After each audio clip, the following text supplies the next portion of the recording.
Alright, I think we're back, right? We're back? Holy moly. Immediately, I spent all this time prepping, and then all that prep work went to shit as soon as I started moving around. I can't stay in one place at one time, folks. I mean, that's just asking too much. You're asking too much of me. Oh, yeah, shoot. Let's see. I do want to see this. So we'll open that tab. Because I am curious about this. I'm going to keep this quiet, though, because I'm a little embarrassed it happened. Ah, okay, alright. Okay, we'll minimize that for now. And then, what the? Come on. There we go.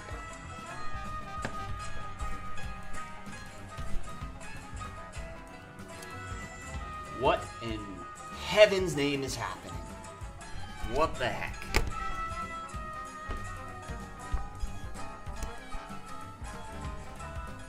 There we go.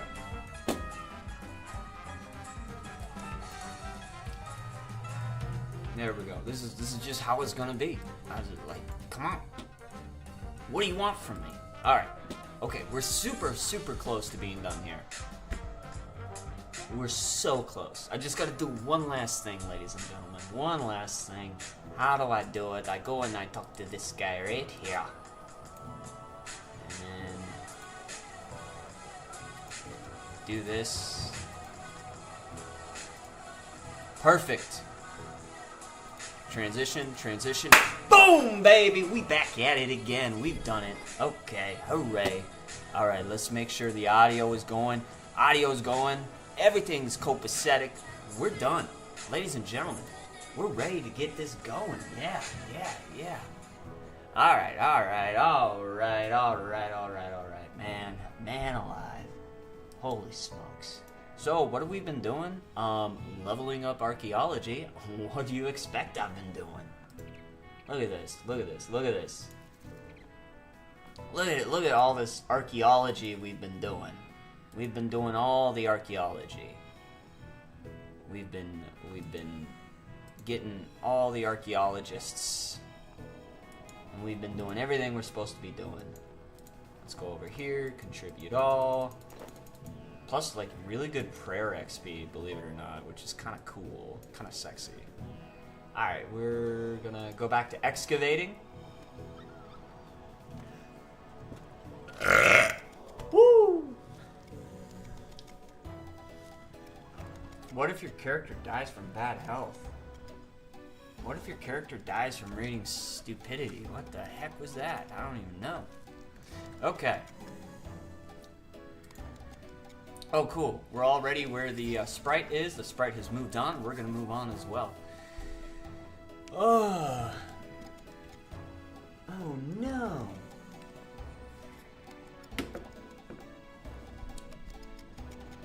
Okay. Look at that. Look at this. Everything is good. Life is good. Our archaeology. Look at this. This is insane. Insanity. It's almost 60. Like, when did that happen? I don't even know. Just been grinding away, playing in the sandbox. Look at everybody with all the pumpkin heads. We're all playing in the sandbox together. Look at us. Oh, we're just having fun. You know, some people have better pumpkin heads than me though. Mine's just boring and orange and friggin' nothing's cool about mine. Everyone else has awesome friggin'. But I've got Omen. Not everybody has Omen, ladies and gentlemen. So, very Halloween-esque. I've got the spider cape, but I've had that for, like, ever, right? Like, I got that back in the day, man. Can we get rid of this? Yeah, destroy this. I don't want all these clue scrolls. They're just too much, man. Too much. Alright, let's come over here. Ooh. Oh, man, what homunculus is that? That's terrifying. Oh, wait a minute. Oh, these people have the archaeology pet. Are you my mummy? Oh, this dude has 60 million archaeology XP? What do you even do with that much archaeology XP? Like, you're insane. You are an insane. That person has 3 million. That's a little bit more reasonable. This guy over here, like, he's like 60 million? Like, what? Isn't that like past 120? Like, what is that? I don't know, fam. I don't know what's going on there. What's that, like, above 130? Oh, look at this. Forsaken, large and brutish, its bones are hard as iron. Look at all this. Look at all these pets. Everyone's got the Archie pet, though. Everybody has the Archie pet. Who knows? Maybe we'll end up with the Archie pet after this. What's Omen at? I am curious. Examine Omen. No, I want to examine Omen. No. Stop it. Examine Omen. 13 million. Yeah. So 30 million must be pretty close to 120. My neighbor needed shoulder surgery and won't. I have to call around and find out who's covered in accepting patients. Yeah, I don't know. Healthcare is complicated, man. I don't like healthcare either. It's annoying. And it shouldn't be annoying, right? Healthcare should not be annoying. Oh!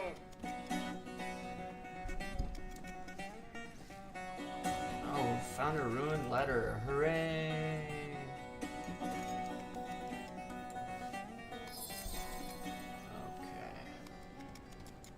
We have that pet. What's he called? Muncher. We have Muncher. This guy's got 99 div. Ooh, Venditti. Oh, I know who that is. Yeah, I fought that guy. We should do some bossing today. I don't think we will do any bossing today, though. That's the problem. And the problem is I think we're going to be obsessed with archaeology. Because why not, right? We are just going to grind away at the most boring thing in the entire world. We're just going to grind it out. So I've been, like, busy, right? I've been busy. I've been working hard. I haven't had a day off since the last time I streamed. That's how hard I've been working. And I'm about to get written up. I already know I'm going to be written up. I'm going to come into work and I'm going to be written up because I forgot to sign off on my time card all weekend. I don't think that's true. I think there's something wrong with my worksite account. It's really dumb because the way that my company works, you clock in with your little card, your ID, and then you clock out with your little ID. That makes sense. You take it and you like hit a little thing and it says that you're on the property. And then you hit a little thing and it says you're off the property, right? That's not signing off on your time card. Signing off on your time card is when you go in and you log into something and then you click sign off on how many hours you worked.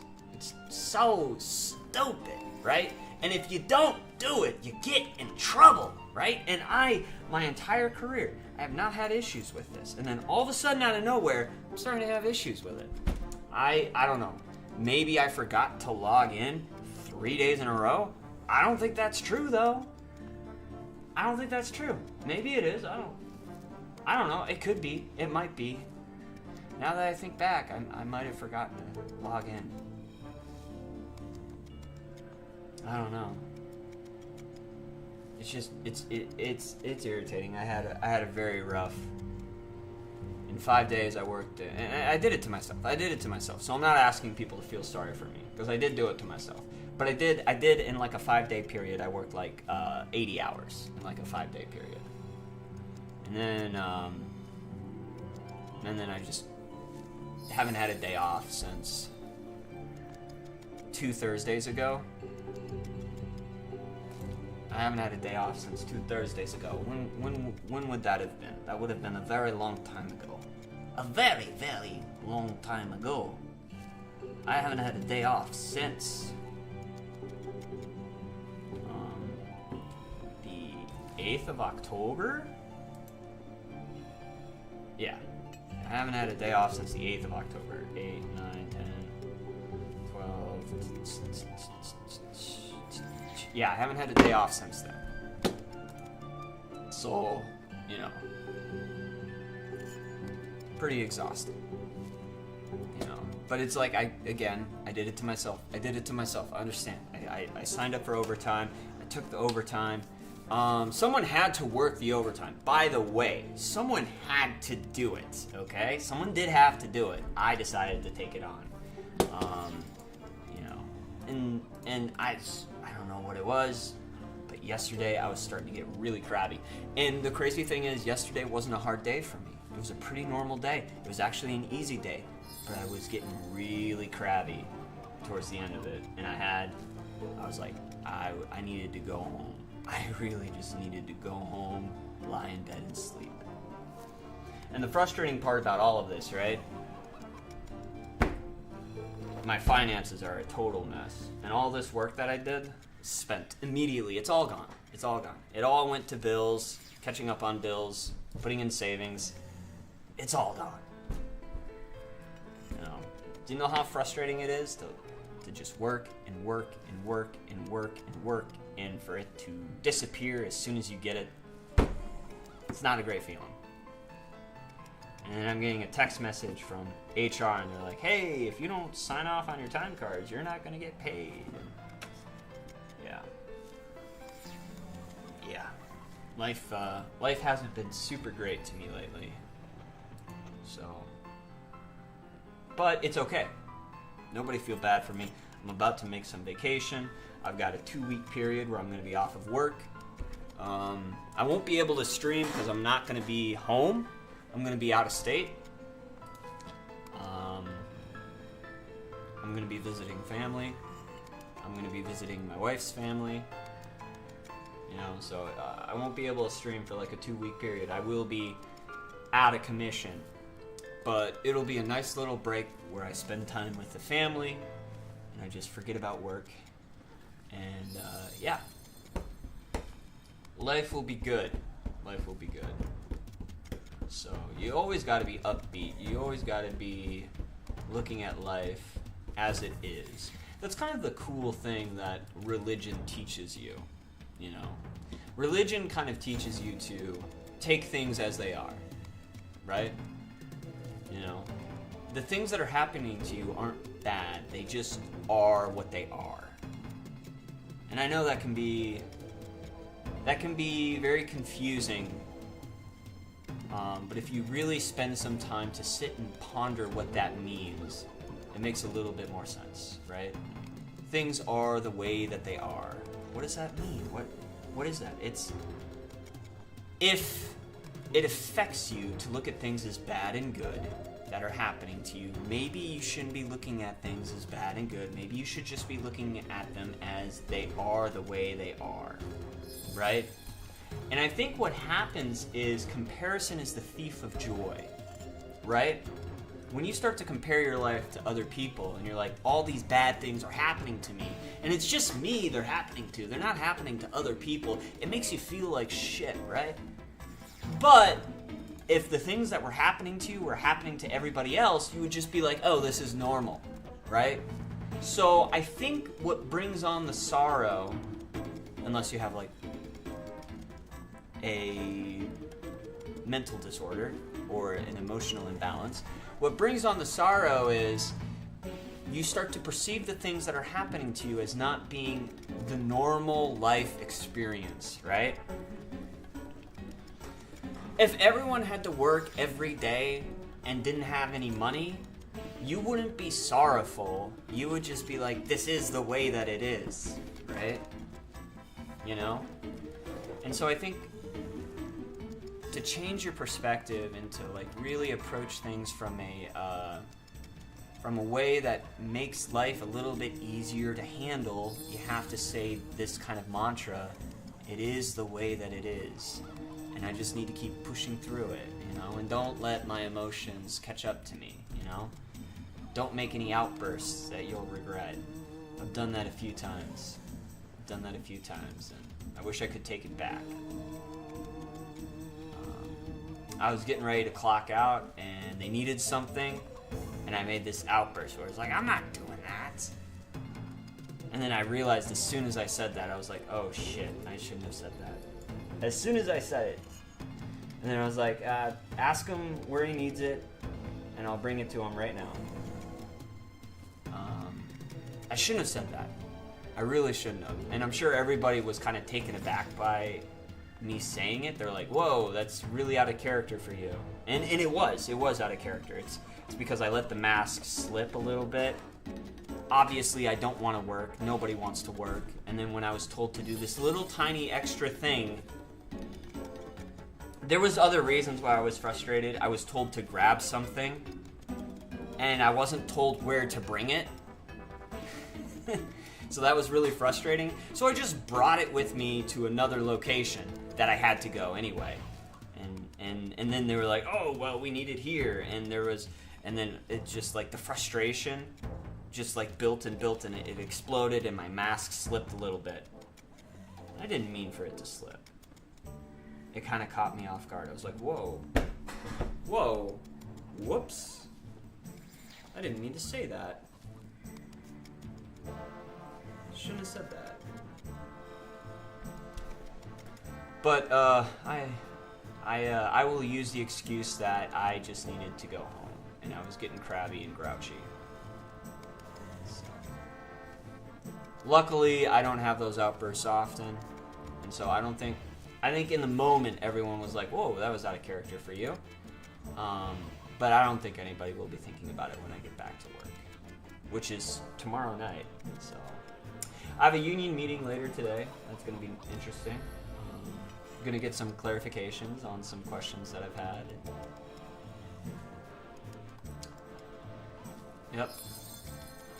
Yep, I don't know. It's difficult. And this is why it's difficult. When you spend as much time as you do at work,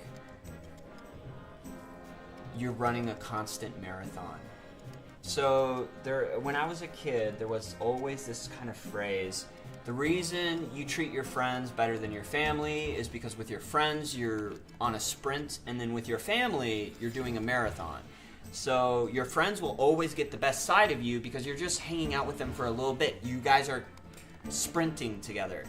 But with your family will often get the worst side of you because you're doing a marathon with them.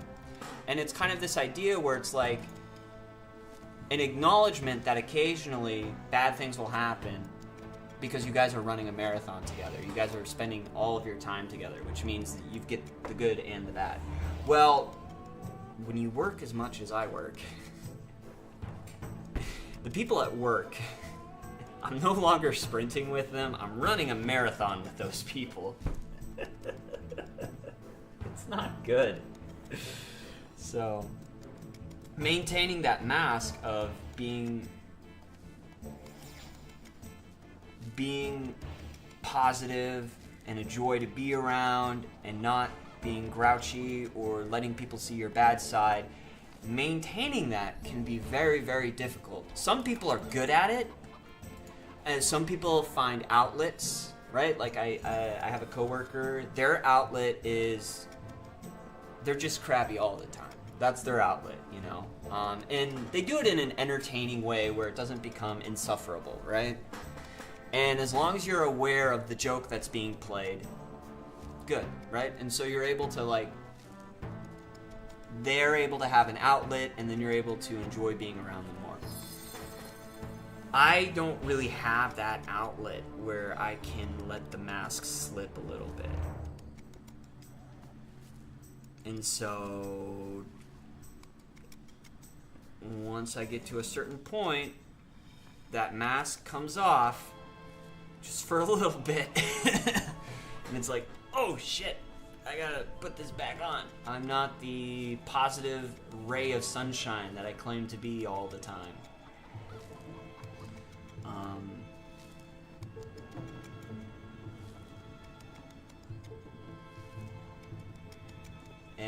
And the mask really started to come off Friday. So it takes about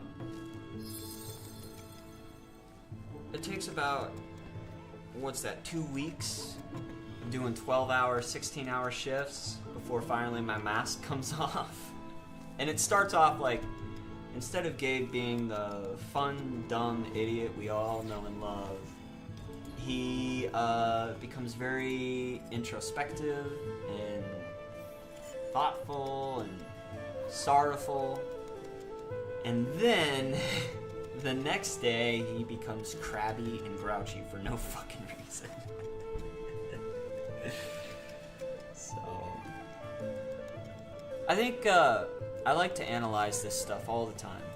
And the reason I like to analyze it is because I like to kind of see where the patterns are. And I want to be able to catch them before things fall apart. Because here is the truth. The truth is, the masks that I wear are an actual part of my identity. Like, I'm not lying to people. I am genuinely, oftentimes, a very positive person. I am genuinely, oftentimes, very much willing to do what anybody tells me to do. I very much respect authority. I very much like to look on the bright side of things. That is a part of who I am.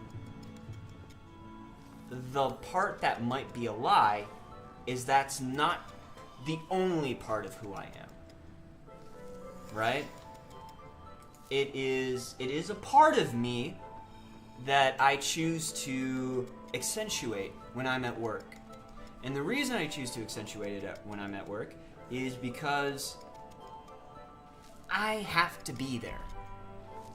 Whether I want to be there or not, I have to be there. Which means I want to make sure that the experience I'm having is a positive experience, and I want the people around me to also be having a positive experience.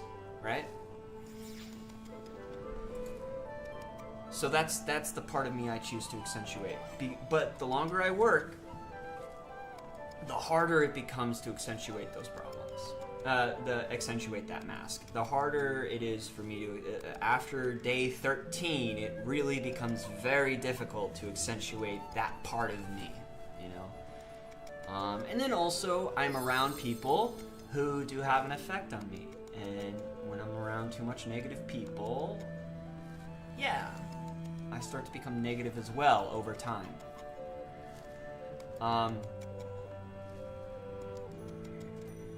I don't think it's a surprise for anybody. I hope it's not a surprise for anybody. I hope everybody looks at me and they go, he's just like everybody else at work. You know, I'm not a positive ray of sunshine every single day. And I think they know that. You know? So when the mask slipped, I think the only words that came to their mind was, Gabe's been working too long. He needs to have a day off. But the shitty thing is, yes, it's very true. I chose to work those days. That's very real. It wasn't actually a choice, though. I had to. And the reason I had to was because I had a lot of bills and I have a vacation coming up. I had to work those days. I did have to. I wouldn't lose my job if I didn't work those days. But I also would be in a massive amount of debt if I didn't work those days. So it all is depending on your perspective. A lot of people, when they look at perspective, they think, oh, well, he didn't have to do it because he could have not done it and not been fired. That is an aspect of having to do things, but another aspect of having to do things is you can't afford to live right now, and so you really need that money. That's also a have to, right? So it's all perspective. Like I didn't want to work those days. People think I want to work those days. I didn't want to work those days. I didn't want to have a 22-hour shift. There did come a point where I could have gone home, but I wanted to make extra money, and so I stayed. And honestly, I could have stayed longer. I really could have stayed longer, and I should have. I should have stayed longer. But there came a point where I looked at my coworker and I said, "Hey, I I need to go home. We're 22 hours in. I have work in like 12 hours. I need to go home. And so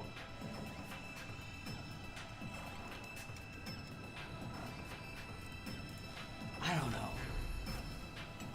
This is just kind of like an analysis of those 2 weeks. Just kind of like what did that experience make me feel? What can I draw from that experience? You know? That's I don't want my time to have been wasted. I want to be able to look back, and I want to be able to draw some conclusions, and I want to come to some epiphany. And so I want to be able to look back, and I want to be able to go, what productive thing can I draw from this? What can I build from this experience? You know, I feel like oftentimes people go through their entire life and they don't look back. And they're unable to build anything for the future because they're never looking towards the past.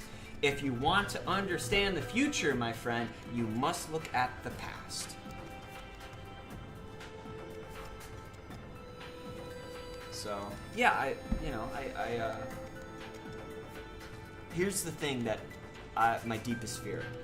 My deepest fear is for people to, specifically people at work, to go, Grim cannot work that much. When he works that much, he starts to make mistakes.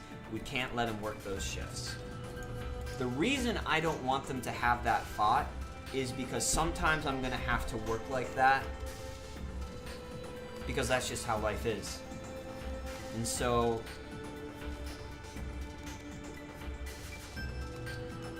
I hope I can, and it's not the first time I've done this. I've done this many times, and I'll continue to do it. I just want there to be space for some mistakes. That's it. That's all I want. I want there to be space for some mistakes. Nothing catastrophic happened. So give me some wiggle room for mistakes that I made. That's all. That's really all I want. And you know what? I think honestly, that's all anybody wants. So.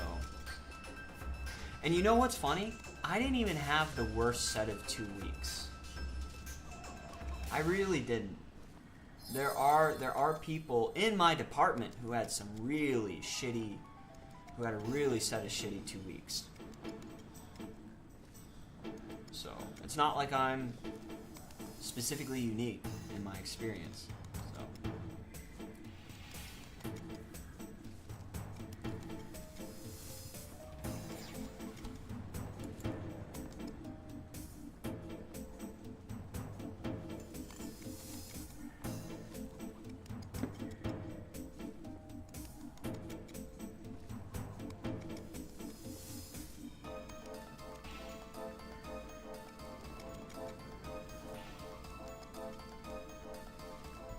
And you know what? The more that I work like this, the better I'll become at it. That's just the truth. You know? I have done it in the past, but I haven't done it enough times to be able to be like, okay, we're gonna go through a long stretch of period where I'm working all the time. I need to check myself more frequently. I'm very laissez-faire because I'm good at wearing my mask. I'm particularly good at wearing my mask. So I'm very like on autopilot. And the problem when you're on autopilot is you can cruise through everything, but once you get into traffic or once crazy stuff starts happening, you can't be on autopilot anymore. And so I need to be better at thinking about, is this a good time to be on autopilot? Is this a bad time to be on autopilot? You know, it's kind of where I'm at right now. So, I am continuously learning and adjusting myself. And I think that's really all you can ask for, you know? I want to point out something funny.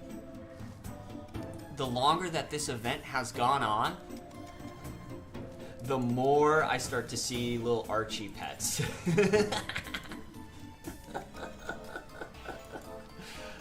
When I first started, there were like no Archie pets. None of them. None, there weren't any. Day 2, still didn't see any. About a couple days into this, all of a sudden I start seeing them. And now today, they're frickin' everywhere.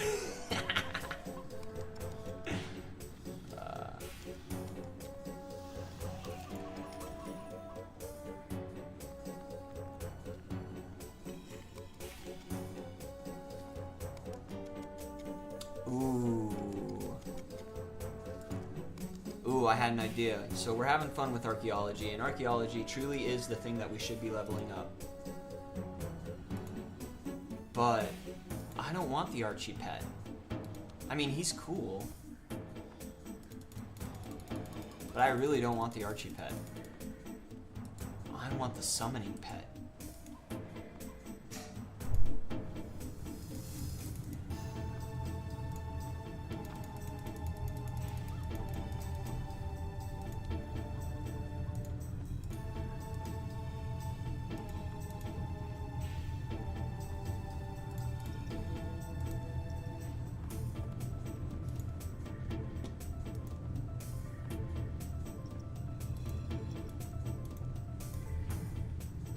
So what do we do?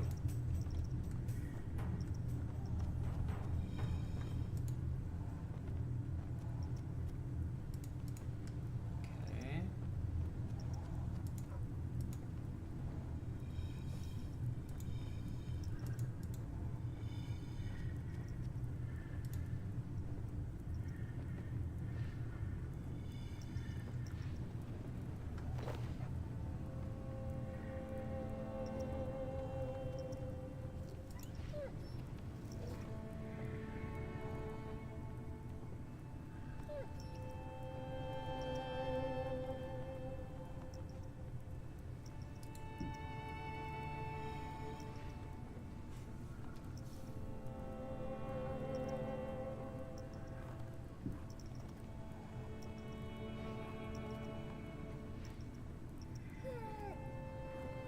Am I doing this right?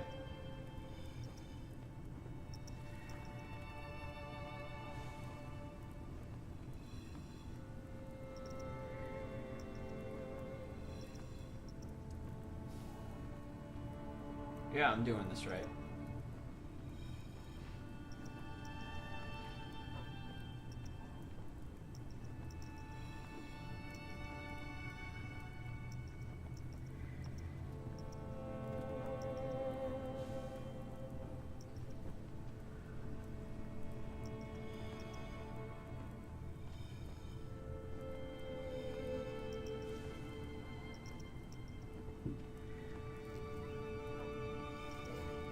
I'm just wondering how long it will take for these candles to go out.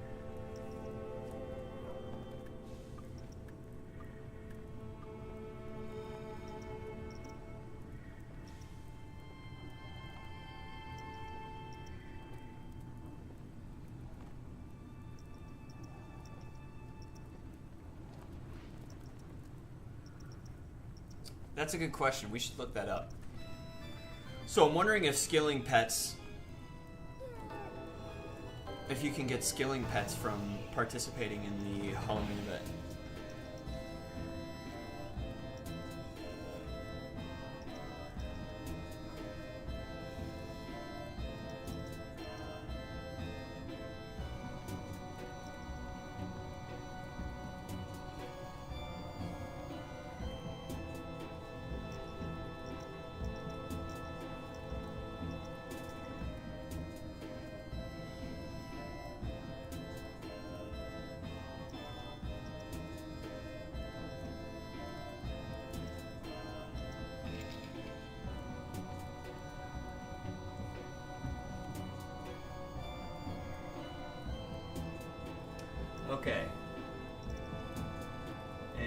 uninterested guest is summoned and promptly departs. You find some ancient remains while skilling.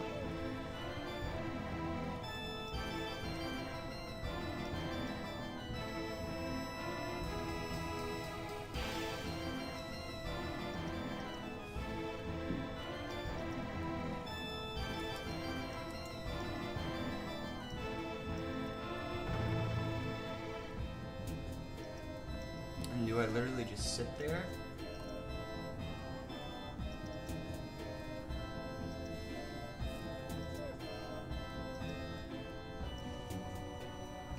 A candle has gone out, decreasing the efficiency of the summoning circle.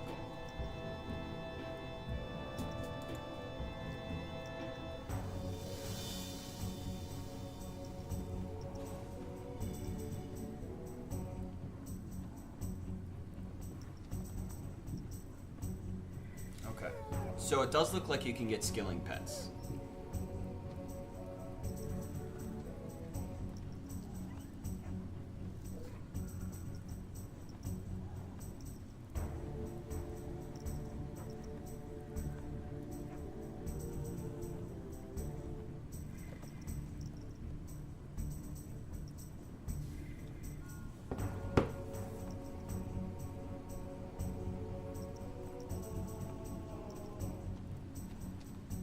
And like I said, we don't actually want the archaeology skilling pet. We want the summoning skilling pet. Summoning is 73, so it's decently high. It's mid-tier. I would say that's mid-tier. Maybe 80 is mid-tier. Halfway there is 92 technically, but mid-tier for me is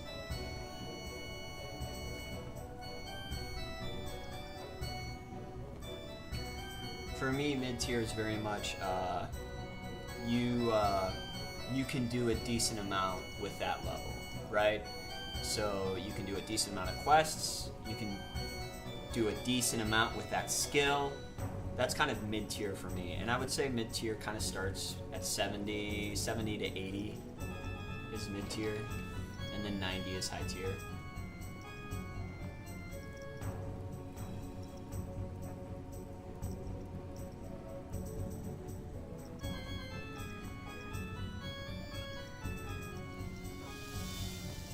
Am I just particularly bad at this? Because every time I summon a dude, he just disappears.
Is that all there is to it?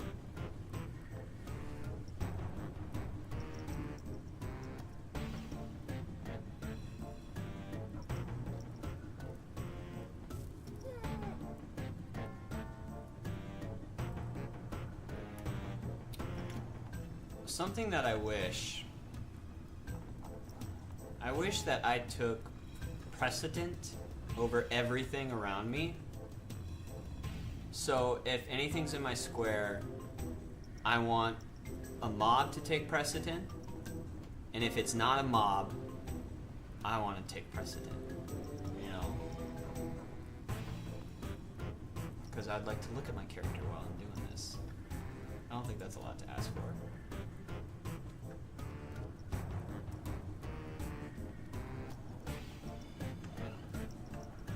But whatever. It looks like I'm changing. I'm forever in the middle of changing. Oh, there we go. And then, what is this thing right here that's just obnoxiously walking towards me?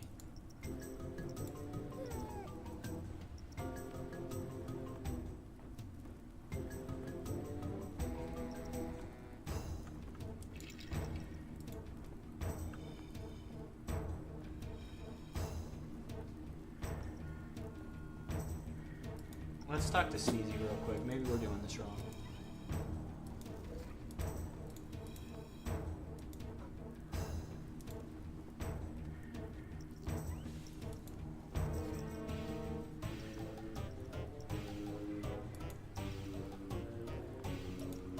Okay, yeah, we are doing it right.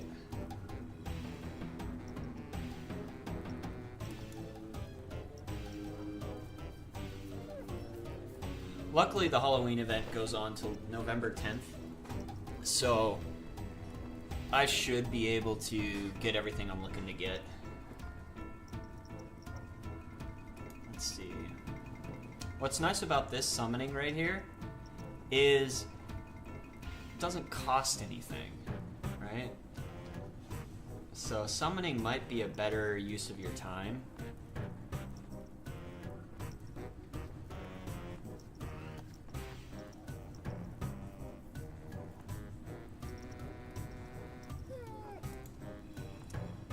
Let's look at our currencies.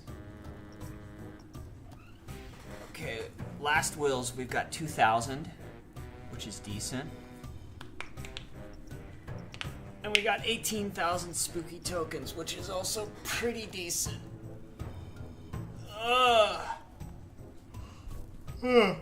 So me and my sister have been discussing art. And the reason we've been discussing art is because my sister is an artist and I am a wannabe artist. Like, I wish I could create art. I'm not really good at it.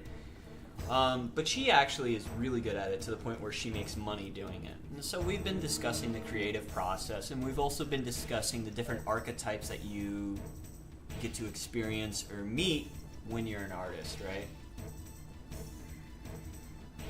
And what's particularly fun about the artist community is there's a lot of diversity of people.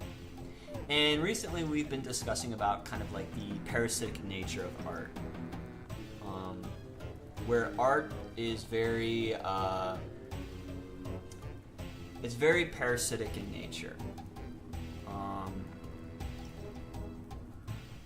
Very, very parasitic, right? And art, when you're an artist, you have two types of people that pay your bills. Rich people or the working class. That is who the artist relies on. And it's funny because there's a certain type of person who becomes very, what's the word I'm looking for? Combative towards their customers. And so if you're like a working class artist where the majority of your customers are working class, you become very combative towards those people. If you're making art for like the upper class, like the elites, eventually you become very combative towards those people as well. Like examples of this would be, you know, for a modern day interpretation, a Tumblr artist who's just sick and tired of their customers and their wants and needs, right? Or if you want to think of like who becomes a great example would be Beethoven, right? Who famously hated the elites while the elites paid for him to live and survive, right? It is kind of interesting. That kind of like the nature of things when it comes to that kind of stuff. Why is this dude just continuously walking here? Like, get him out of here. Like, what is this guy's deal? What if I walk over here? Oh no, he's just stuck there. Okay. I don't want him there. He's blocking my view. The view of myself. He's in the way.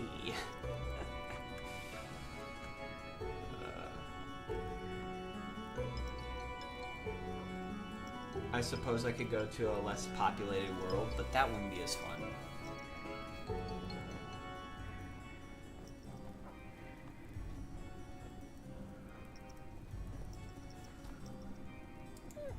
And so we were then discussing that at length, and it was fun and interesting. Like, how come everyone else's pet takes precedent, but where's Omen? Why is Omen underneath Weddle? He should be above Weddle or Wendell. My pet should take precedence over someone else's pet. This is ridiculous. At least on my screen, right? Come on now.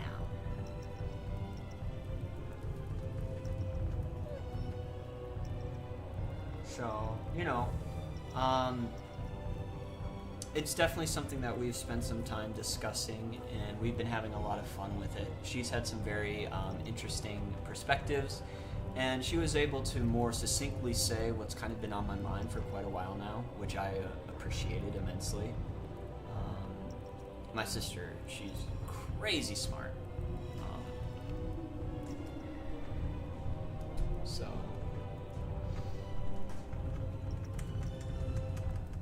we're still finding ancient remains, which is kind of fun. I like that. And so, yeah, we've just been kind of exchanging ideas.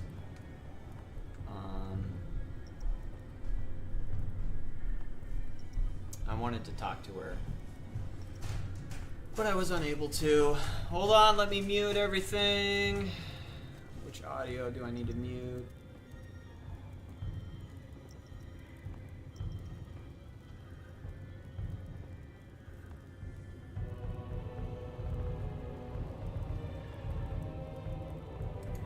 My wife drew that. Look at how beautiful that is.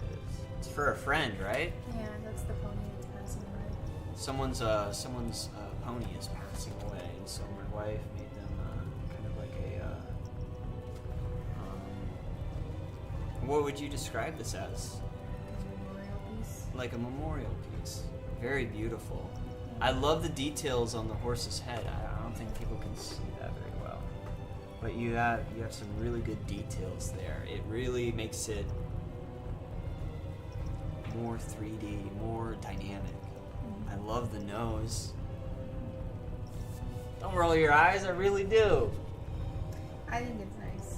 I think so too. It's hard for me to draw horses. And, yeah, Why is it hard for you to draw horses? just because they're really difficult to draw, so. Yeah, But there's- I was able to capture detail without capturing detail, which was nice. yeah, I think so too. And I was able to make the horse look like the horse, which is the biggest Yeah. priority to me. I love the tree in the background. Yeah, that's why I meant I was able to capture detail without capturing detail. Yeah. I like it. I liked it too. I hope she likes it. I think she will. Oh, she will. She will. I love it. I love you too.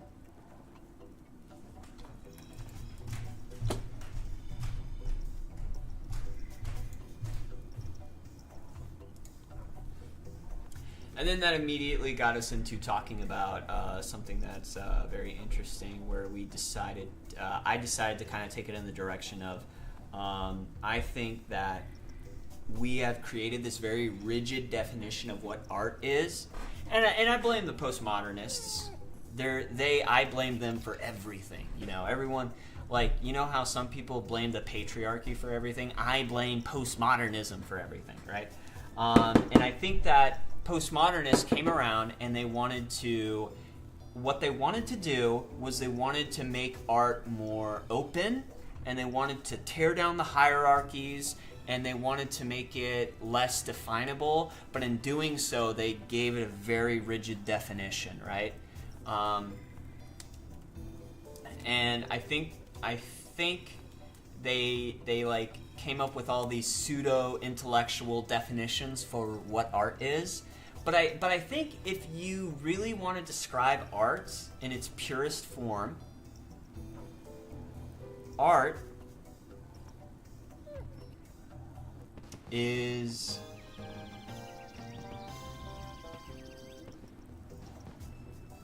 art is the thing that makes you feel somebody's effort, and you look at it and it's pleasing to the eye, right? It doesn't have to be a statement. It doesn't have to challenge social norms. Art can do that, but it doesn't have to do that, right? When you walk into somebody's house and you look around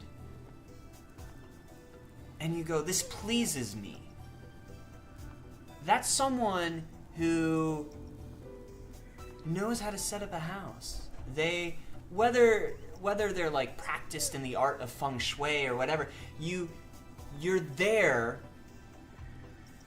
and it makes you feel like this is the way it's supposed to look, or it inspires you to make your house look better, right? Like, that's art. And a lot of art isn't really monetizable, right? So, like, here's a great example. The guy who knows what to say at the exact right moment, that's an art form too, right? Like, you meet this kid, and then you meet him again when he's in his 40s, and he's even better at it, and he's just such a joy to be around. Like, that's an art form, right?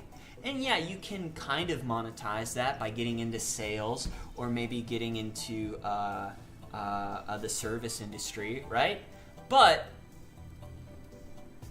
you can also just have that skill, and you don't have to monetize it, and that's still an art right there. You know, the art of conversation, I think, is what they like to call it. The art of setting up someone's house. So I think we are continuously surrounded by artists. You don't have to necessarily take on the nebulous definition of what postmodernism call artists, right? Like, there's a monolith, a stereotypical artist that postmodernists are obsessed with, right? Think of the artists they're obsessed with. They're obsessed with the likes of Van Gogh, Edgar Allan Poe, right? And even Jason Pollock. Is it Jason Pollock? Who is it? What's his name? It's not Jason Pollock. Pollock painting. No.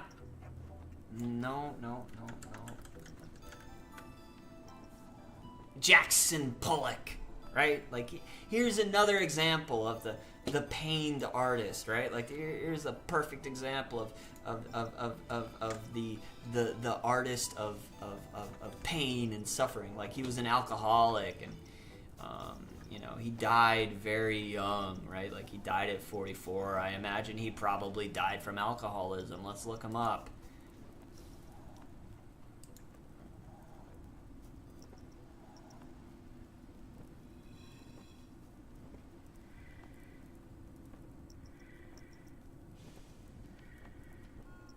Career, drip period, later years, artistry, critical debate, influences, art market, authenticity issues, archives. What about his death? Let me look at his death. What am I missing here?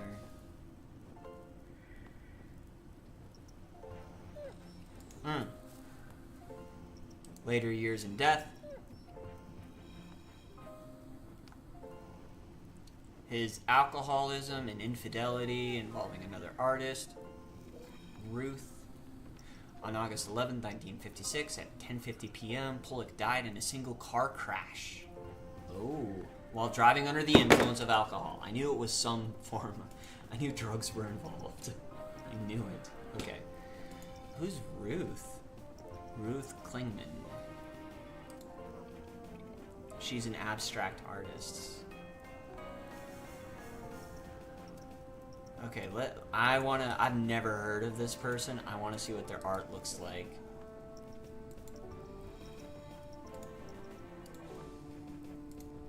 There's more pictures of her face than of her art. That's a bad sign. That's why. Wow, this is... Oh, I hate this.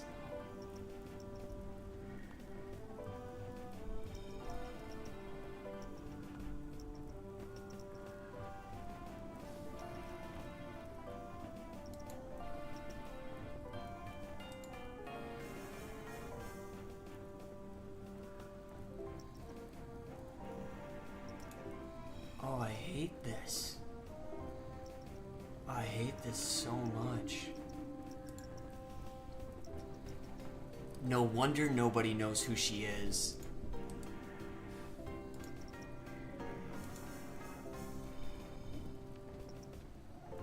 She passed away in 2010. And her Wikipedia page is more about the artists that she was involved in and not about the art she was creating. Oh, this is the other thing I hate about postmodernism and abstract art. Makes me feel icky just reading about it. Okay. Personal life. She dated Jason Pollock. Jackson. I don't know why I want to keep calling him Jason. She dated Jackson Pollock. And then... Okay, he was drinking, this and that and the other. Metzger and Pollock died in the car crash. Klingman was thrown free and suffered serious injuries. She then became involved for several years from 1957 to 1961 with the artist William D. Kooning. Ooh. Who is this guy?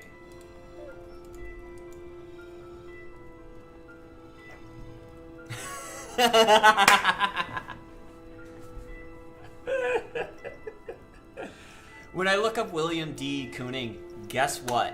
One picture of him, the rest is of his artwork. Which, by the way, I also really despise. This stuff makes me upset. Just looking at this makes me upset. None of it is pleasing.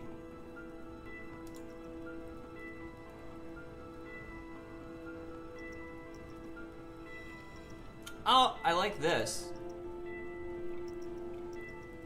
I like that. I do like this right here.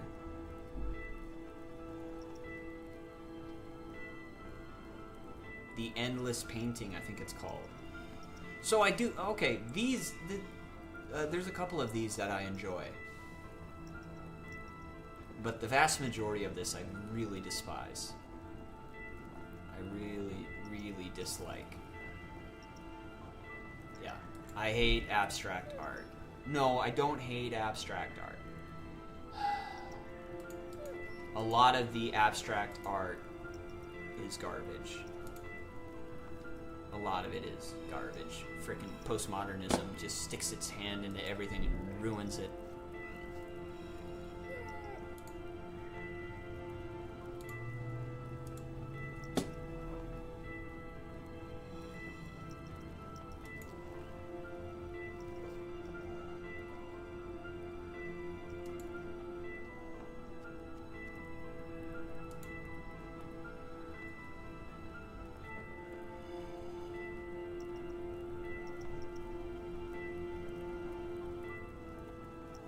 The XP isn't particularly good. I'll admit, it's not particularly good. But we're only doing this for the skilling pen. Oh, that's all we want. Level 74 summoning is one of the requirements for one of a kind. Oh! You know what? I totally didn't even think about this. Do. Okay. Help me think. Hellhound. Hellhound familiar. Is a combat level 98 summoning familiar. You need to get a binding contract.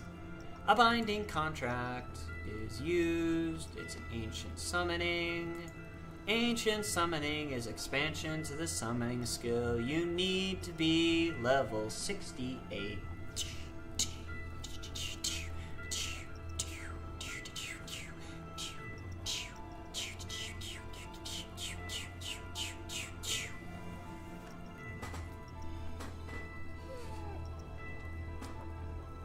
Okay, so I need to be a level 68. We are really, really close. We are really, really close. Okay, so I know that this is irrational, but this is what it feels like. And I'll explain to you why it feels like this. I understand the calculation tables for getting a skilling pet is set up with the longer you do the skill and the more XP you have from that skill, the more likely you are to get a skilling pet, right? Like, that's how it works. I understand. This is how it feels like it works for me.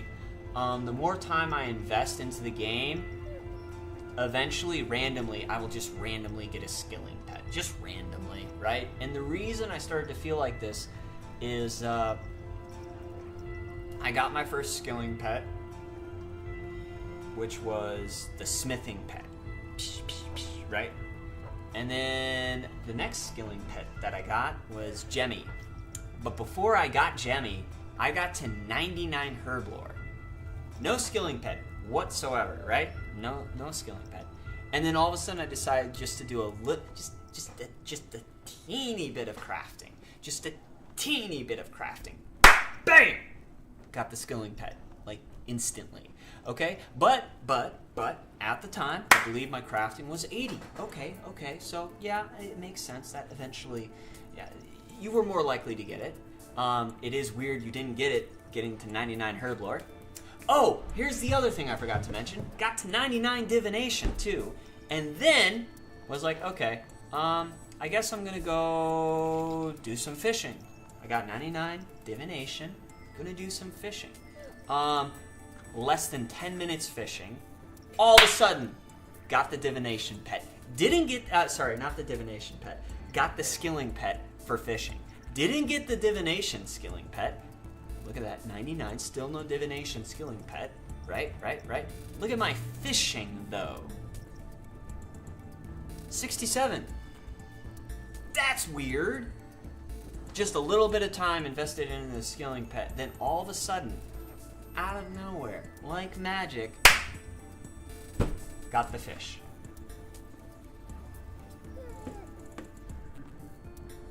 So, it feels like it's not based on the calculations they claim it to be based on, even though I know it is. Mentally, I understand that that's what it's based on. It feels like it just randomly happens based on time that I've invested, and whatever skill I happen to be doing at that exact moment gives me the pet. I know this is not true, though, because while I was leveling up defense and magic and necromancy and range, I got the Constitution skilling pet. Why would I get the Constitution skilling pet over those other things? Because at the time, I think I was like 80, and at the time, this was like 60, and this was like 80, and this was like, where's my necromancy? It was 90, right? And because all of these skills, when you participate in them, also give you Constitution XP. Constitution was the only constant thing that I was leveling up and that I was participating in, and that's why I got the Constitution pet. It's very funny because, like, the Constitution pet, I mean, he's kind of cool. He's an axolotl. Everybody loves them some axolotls, so he's kind of cute. But he's not great. It's very hard to see him. He's very so-so, whatever. Who cares? But the emote for 99 Constitution might be the best emote. So that's just kind of something I found funny. Out of all the combat skills, range is probably the worst. And A close second would be Constitution for the worst combat skilling pet. And let's look that up. I do stand by that, but I do want to verify this. So we'll look this up. Okay, here we go. Okay. Strength. No, strength is kind of cute. It's a kangaroo with boxing gloves. I mean, that's adorable. Okay. Ranged. A friggin' squirrel with a crossbow? Like, actually, I might be changing my mind.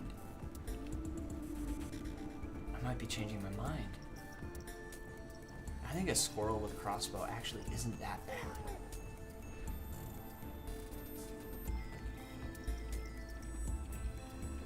Attack, obviously, is an awesome skilling pet.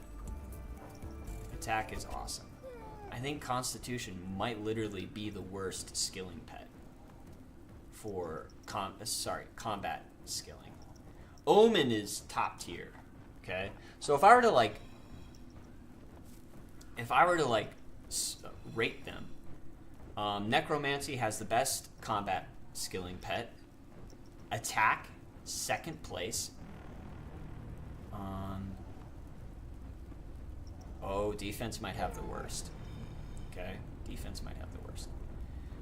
After that, no, so it's tough. Is prayer a combat skill? I can't remember. Because prayer might be the top. If prayer is a combat skill, that one is the best skilling pet. Omen comes next. After Omen comes Strength. After Strength comes Mage. After Attack. After Attack comes Mage. After Mage comes Strength. Summoning is also a combat skill.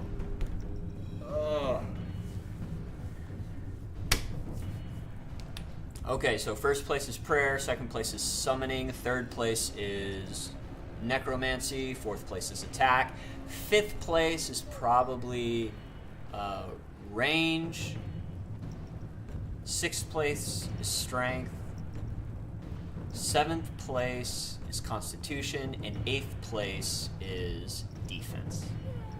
I think I got all the combat skills in there. Pretty sure I did.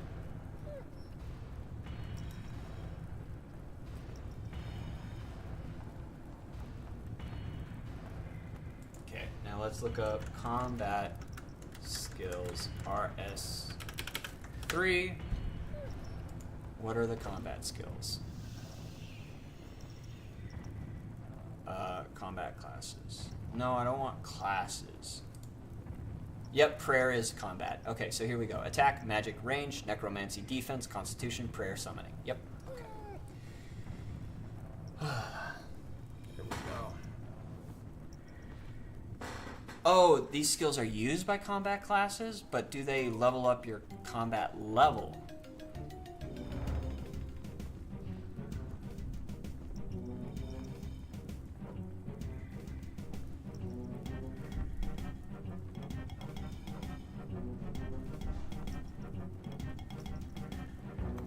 I'm not sure.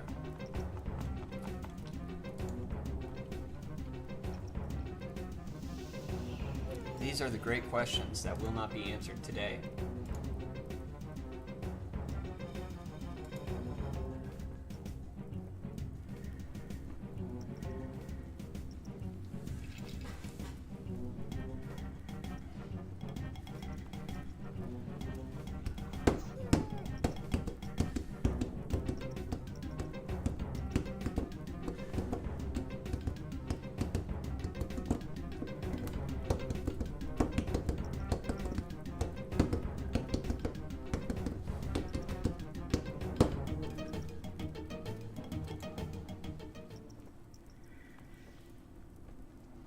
We got 4 confection clan candies.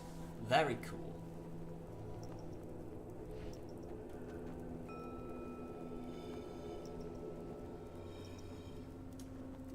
Oh, people are trying to get a limited item. What's the limited? item that people are trying to get.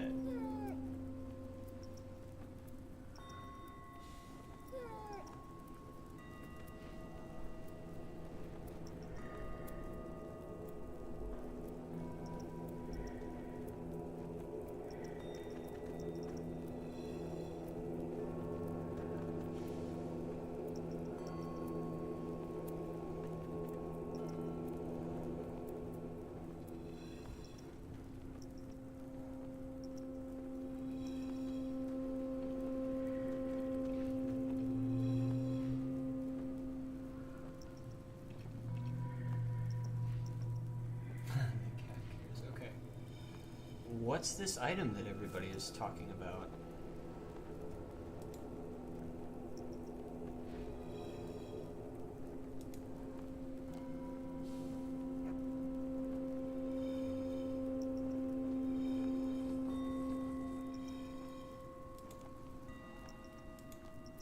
Oh, the soul die?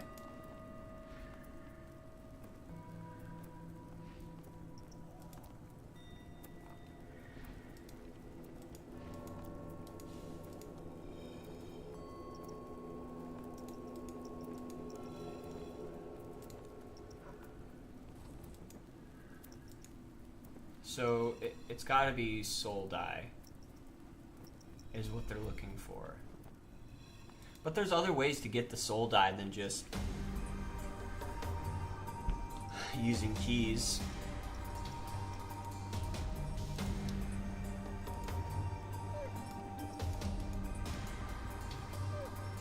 Oh yeah, let's light this candle real quick.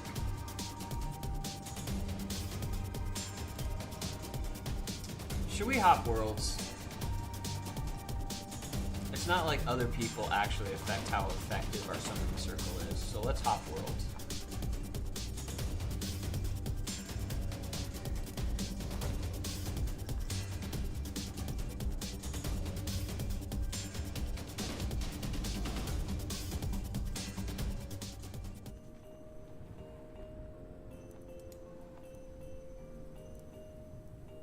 There we go. It's so much better. We can actually see what we're doing now. Oh, ooh, I like this song. Welcome to the Easter Fete. Feta. Fetalini. www. Let's get to ya, my friend. Holy crap, there's so many songs. Welcome. There it is. Added it to the playlist.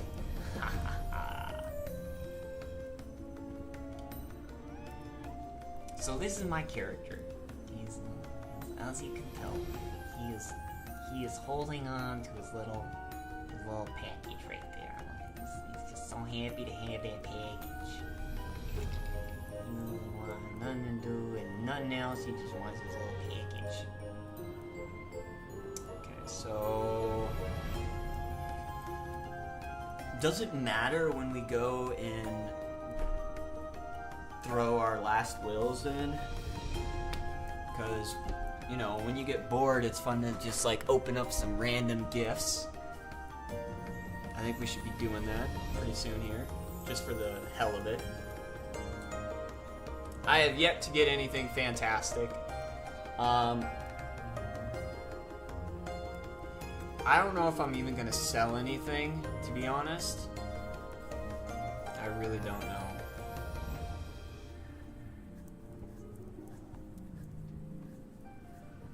Why do I keep getting clue scrolls? I don't want these. Destroy, thank you. Get it out of my life, please and thank you. Okay, there we go. There we go.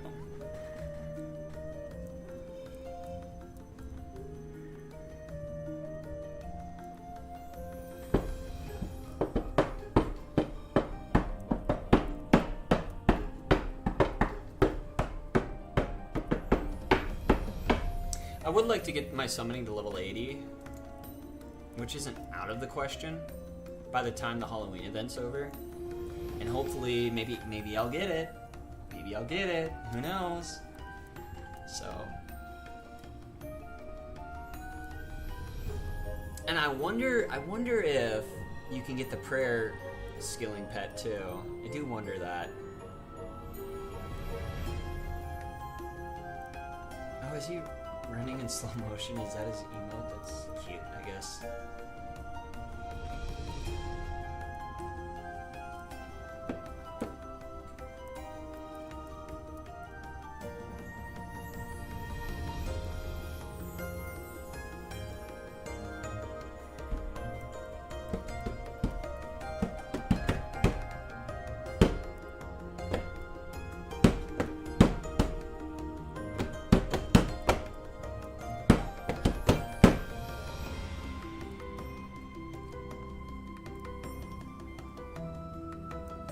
This is pretty AFK. I like it.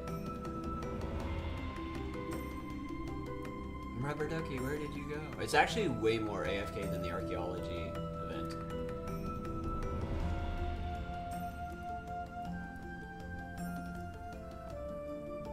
But, conversely, I don't think you make as much spooky tokens. I think you make way more spooky tokens doing archaeology, I believe. Oh, a candle has gone out. Let's fix it. Hurry, hurry, hurry, hurry.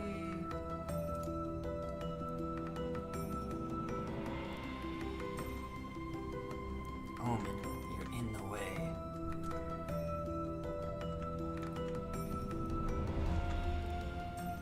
Omen's a cutie, though. We love Omen. Can we rename him?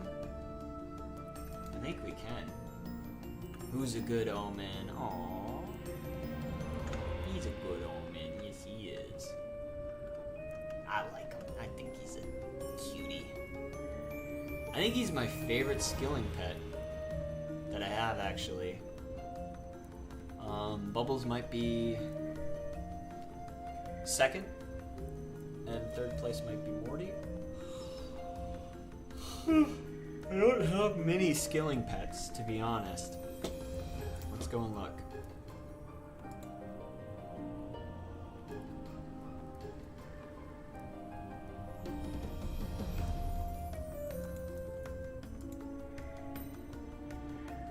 Yeah.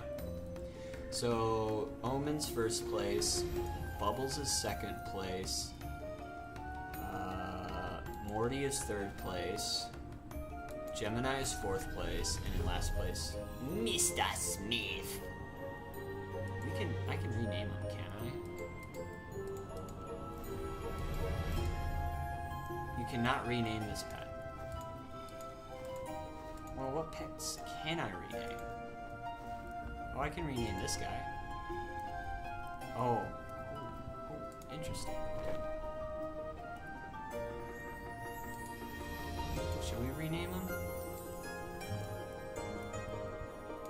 Magma.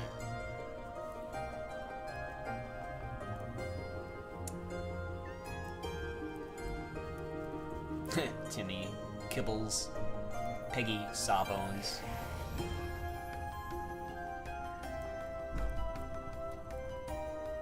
Default name. Ugh, I do not like the default name. Crispy.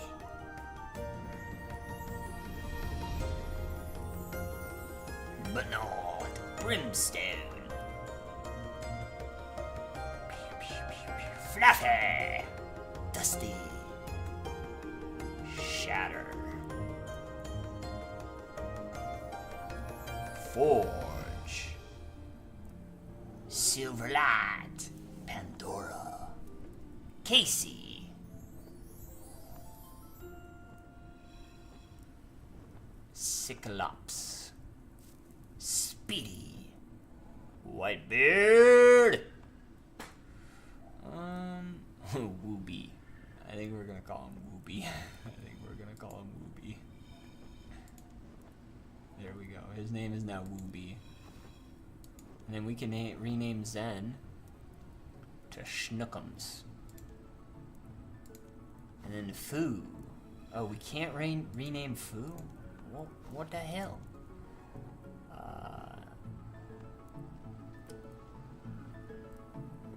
Boomer.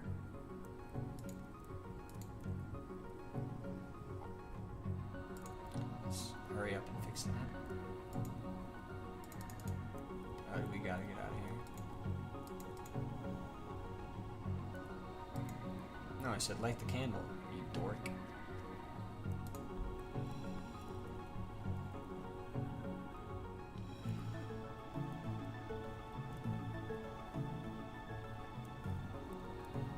Oh, we get a good view of Omen and the circle. Fantastic.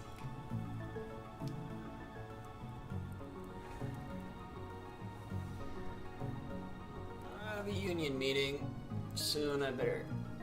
Gonna have to get dressed for that. I don't want to have to go, but it's my duty. It's literally my job to go to that.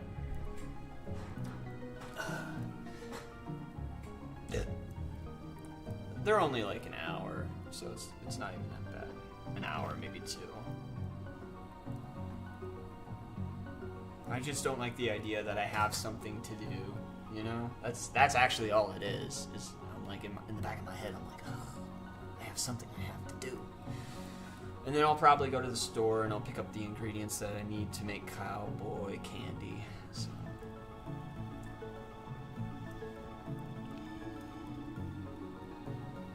Rubber ducky, you're the one. You make bath time so much fun.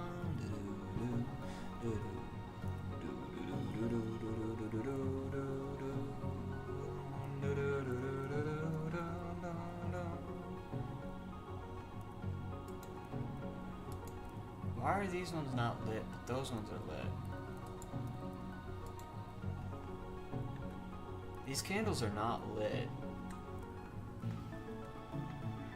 Only 2 of the candles are lit.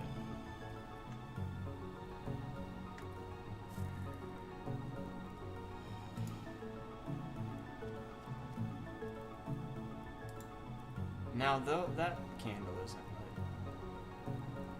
That's the only candle lit.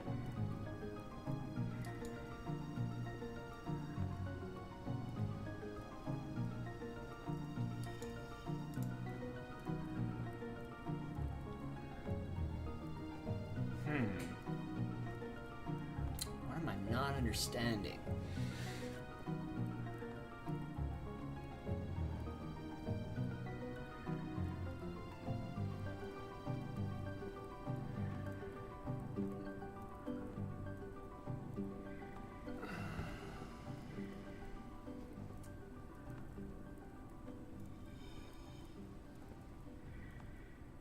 Oh yeah, my car broke down.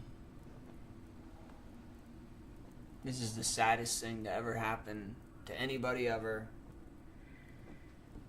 It's not the worst thing in the world. Currently the problem is the potential pedal position sensor, throttle,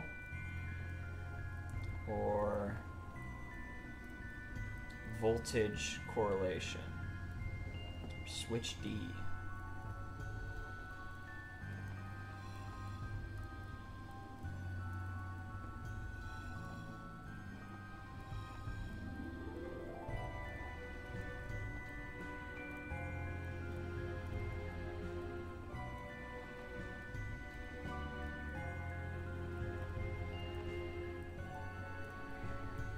Some of these pedal sensors are like super cheap. $86. The problem, and the reason I don't want to do it, is because maybe this is not the thing that needs to be replaced.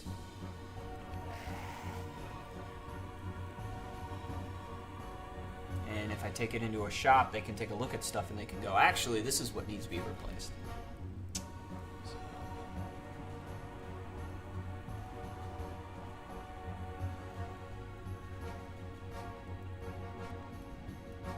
That's my game plan.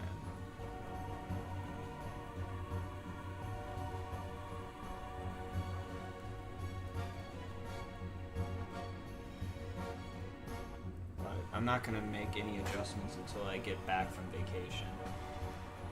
Luckily, we have another car that we can use and drive, and that's the car we're going to drive to go on vacation.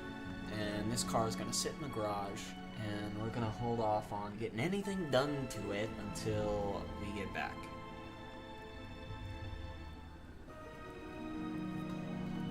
Okay, light this is a candle. Now none of my candles are lit. I'm surprised this isn't a necromancy event right here. Like, you'd think it would be a necromancy event. But I guess not. But I guess not.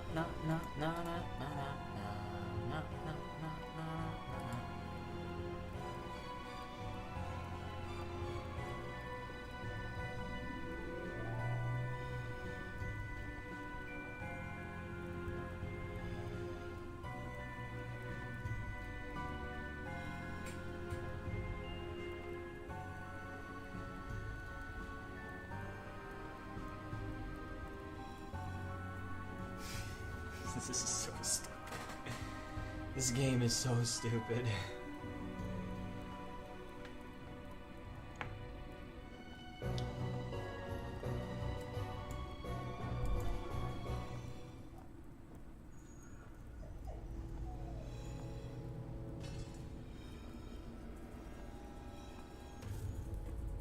Oh, we better light that real quick.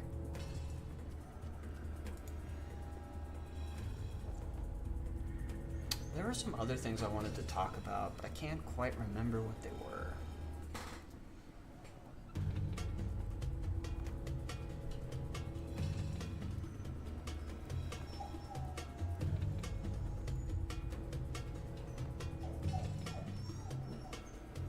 I am excited to make some cowboy candy, though.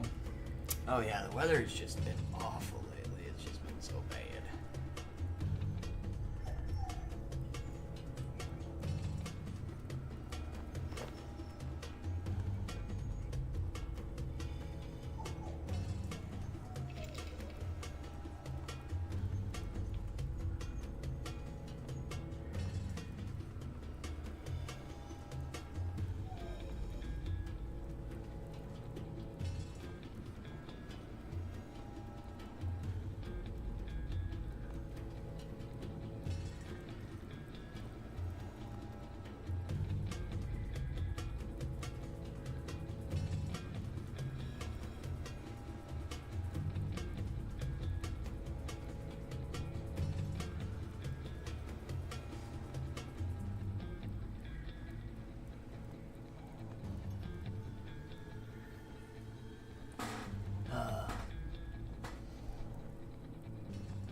I think Yesteryear is a song that I like. I can't remember.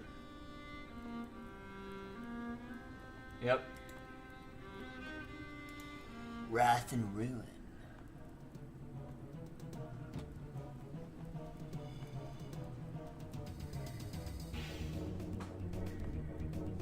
Yeah, I don't like this one.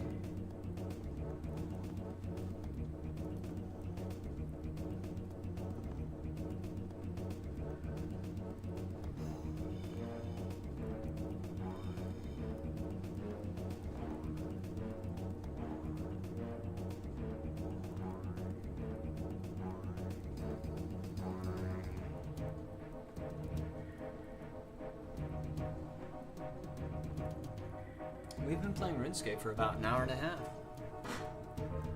Hell yeah, gang gang.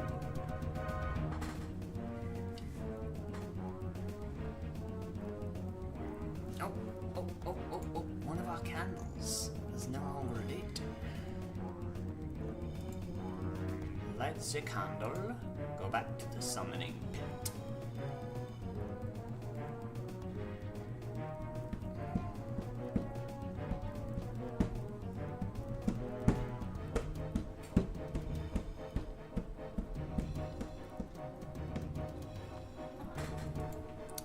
hey, what's up, Stippy?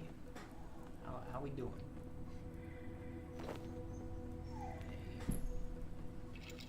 You little cutie, come here. Let me love on you just a little bit. Let me love on you just a little bit. Are you really so upset? Yeah, he doesn't want to be held. He wants to mess my shit up. He's literally looking for things to mess with. You see, he does that on purpose, by the way. Hey, knock it off. That computer screen, that monitor is worth more than your life, dude. Stop knocking shit over. Do you see the tails? Oh, you little bastard. Oh, you little bastard. See the tail like moving around like that? That means he's playful right now. He's trying to get me to fight him. Yeah, fuck you, bitch. Oh, is he gonna swipe at me? Sometimes he does that. I'll be like, boom, and then he'll go, wham.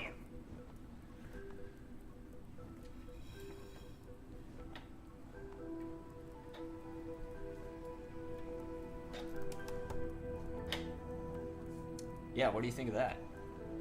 Little bastard.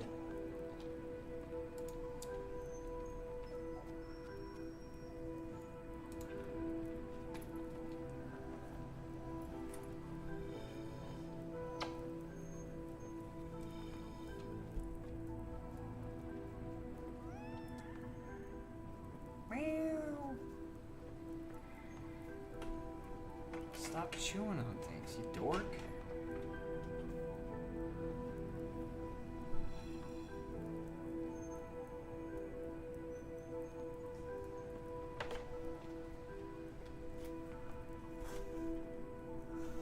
Stop it.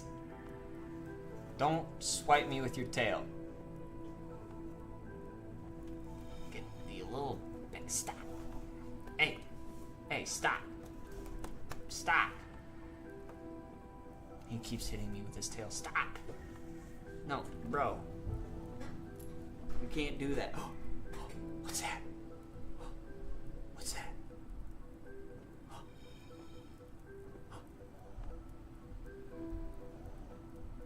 What was that noise? What was that noise? What was that noise? You better go find out. You better go find out.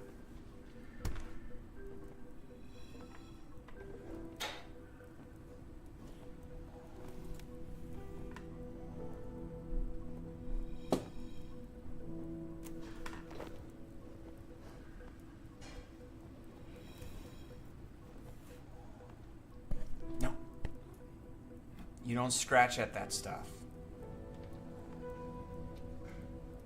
Little bastard.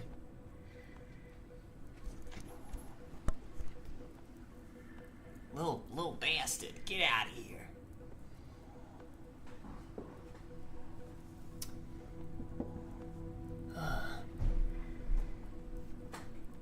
He messed everything up. Everything has been messed up. This is bullshit.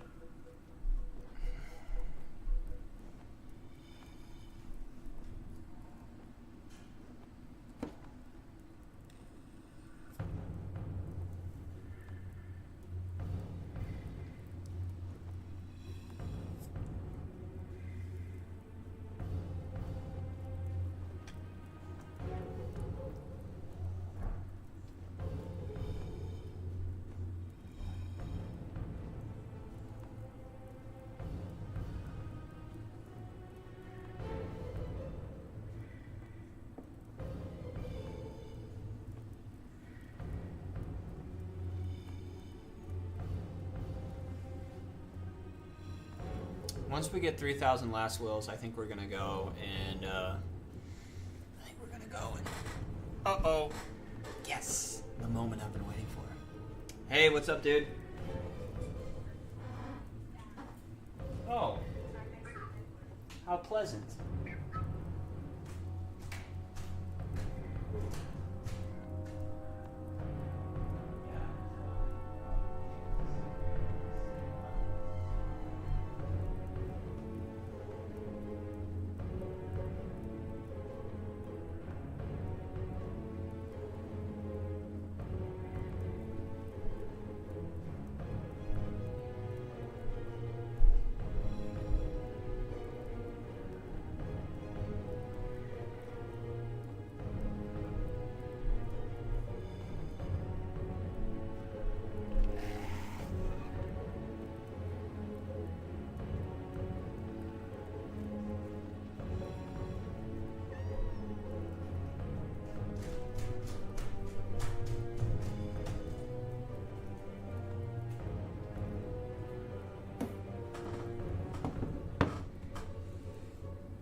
today's a special day, and you were like, well, I better at least give him a chance to say it.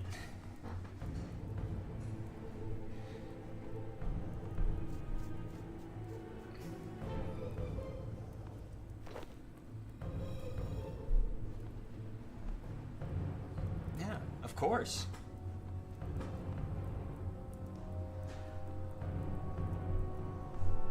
Yeah.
Yeah.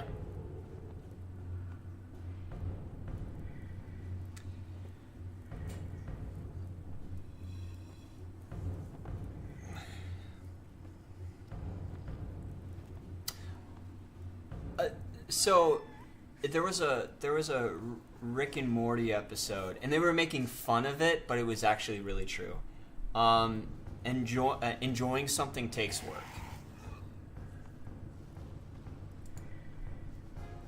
So there are moments where you are not going to enjoy the hobby that you're doing. There's going to be moments. A great example of this, if you're into like extreme sports, there's going to be moments where you're like, I hate this, right? Because maybe you're in an extreme situation, maybe you got injured. There are moments, and I think it's more like the picture is more clearly spoken when you talk about extreme sports. But I think that also transfers to other hobbies. There's going to be moments where you're not enjoying it, but you're building towards something, and that you're like investing in happiness later is the best way to put it.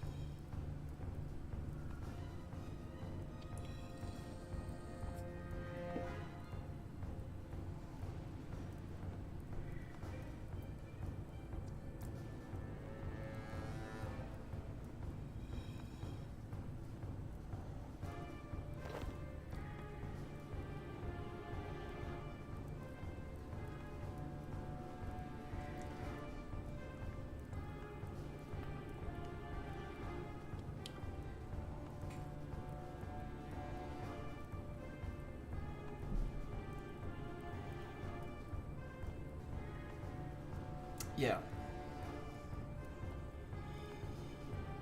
Yeah. Yep.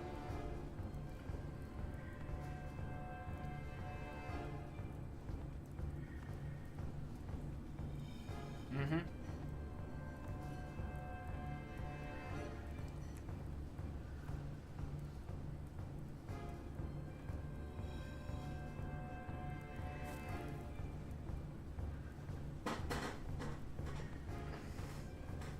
Yeah, oh, yeah.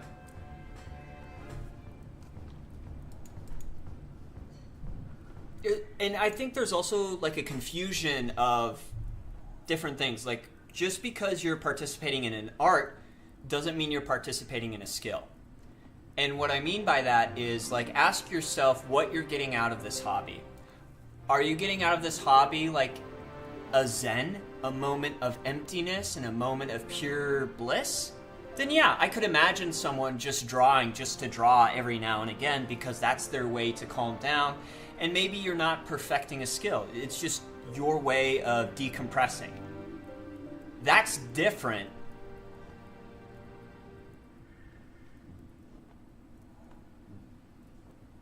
Yes. Yeah. Well, so Dark Souls doesn't have an easy mode, but yeah, I do play video games on easy because it's like I want to decompress and enjoy what I'm doing. I'm not trying to get good at this video game. You know? Sorry.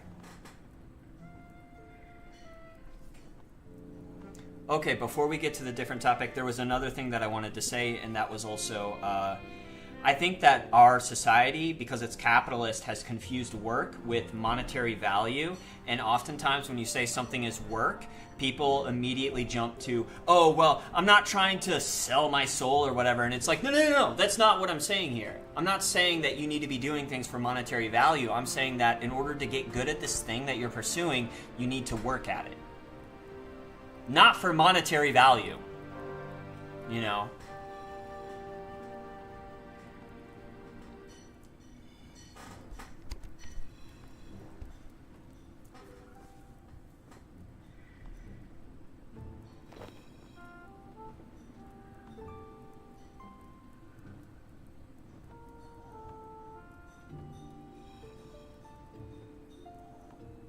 Right.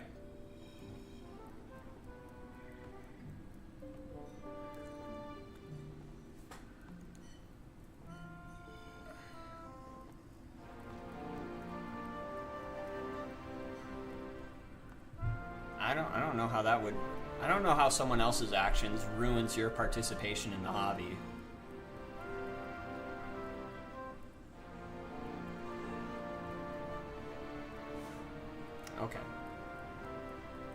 Okay, yeah, for sure. Behave, Chestnut! Alright, bye. See, dude? Guys, she's like the smartest girl that's ever lived. I know you could only hear my part of the conversation, but... my sister is just so smart. I am blown away by how intelligent she is. She's so much fun to have conversations with, too, because we have the most interesting conversations together. We really do.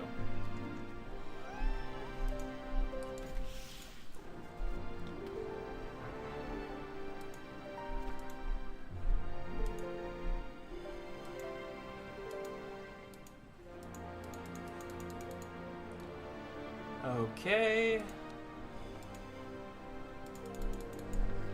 And then we're gonna run over here.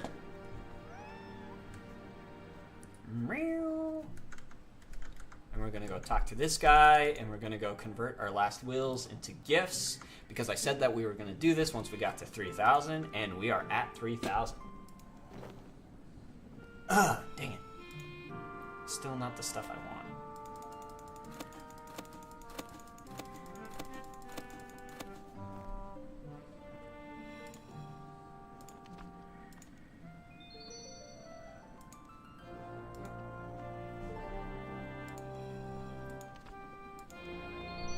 How much is our bonus XP in defense? 1 mil? And we're at 93.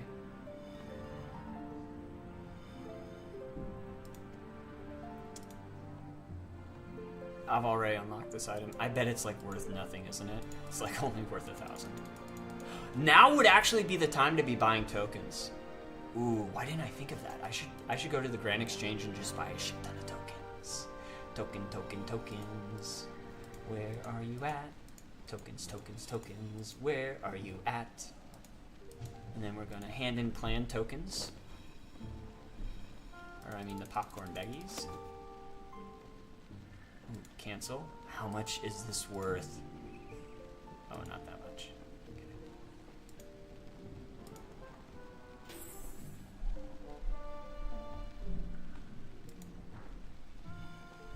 How much is this worth, though, before I... Ho! It's almost worth 1 mil. Soul Surge cosmetic ability. Soul Surge.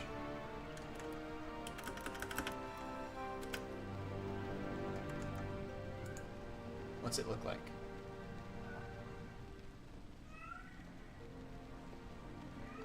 Okay, but...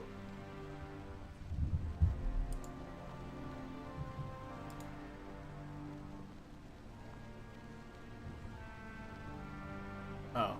Okay. It is kind of cool, and people do use it a lot.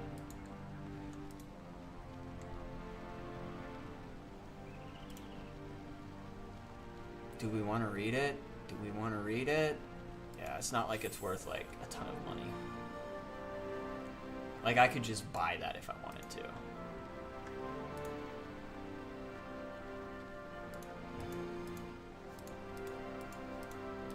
And now would be the time.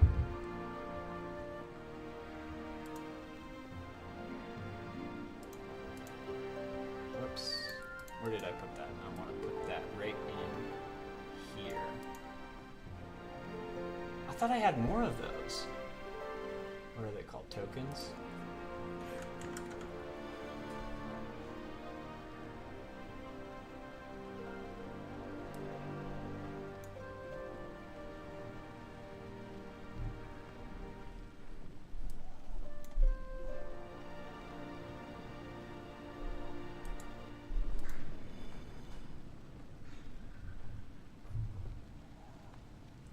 Interesting. Okay, let's open these real quick.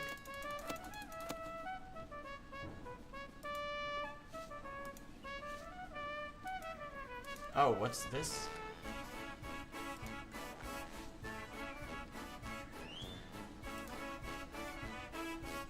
Interesting. Ooh, I mean, this is a little excessive, but I do like it.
Should we do cosmetic?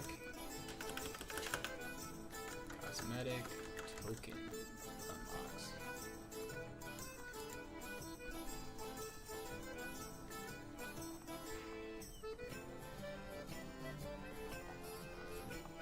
Here we go.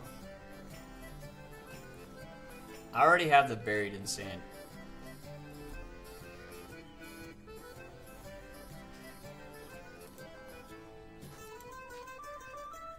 Hacky.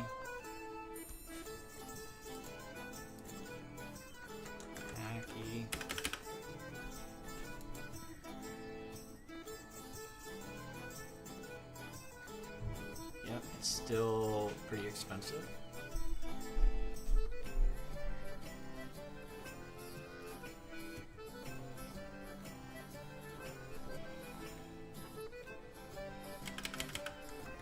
Sand.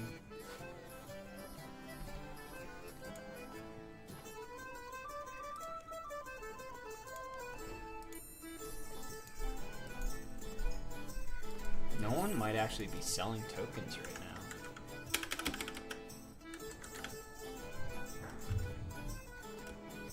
Okay.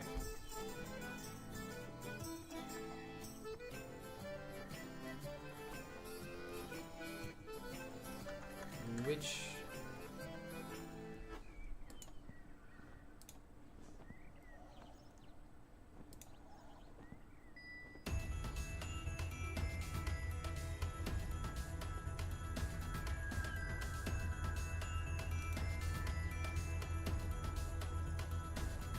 Which is outfit token. I guess we could wait for the Halloween event to be over.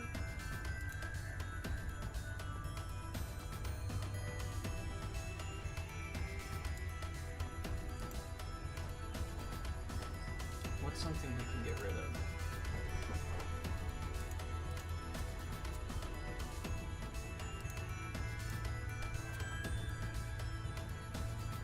And then can we destroy this? What will it say if we destroy it? Yep. Diego. Cool.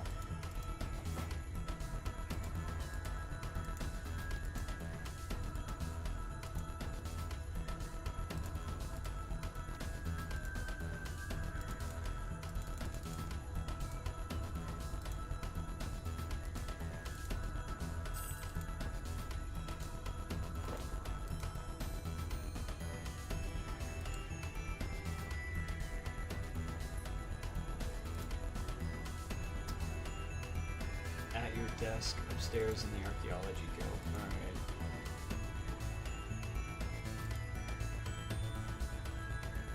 I don't know where the Archaeology Guild is. Let's look this up real quick.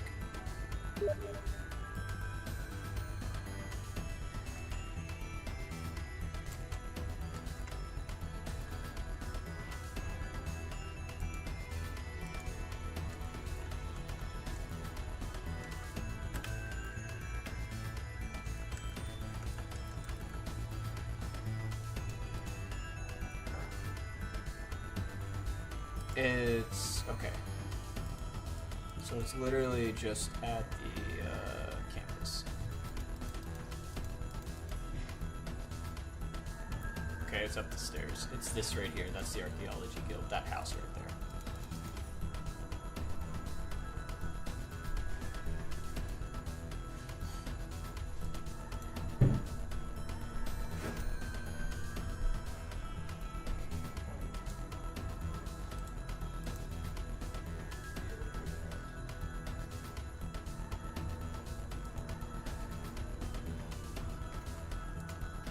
And then all we gotta do is go upstairs.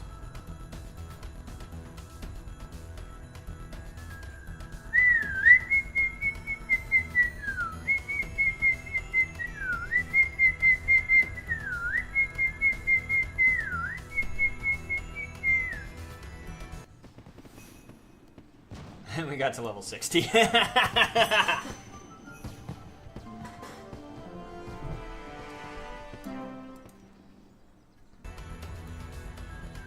Whoa.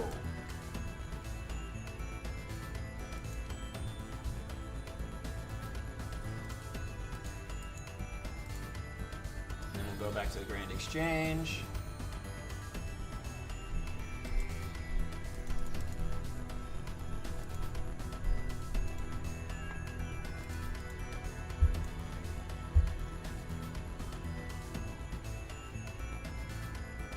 And then what else do we want to do?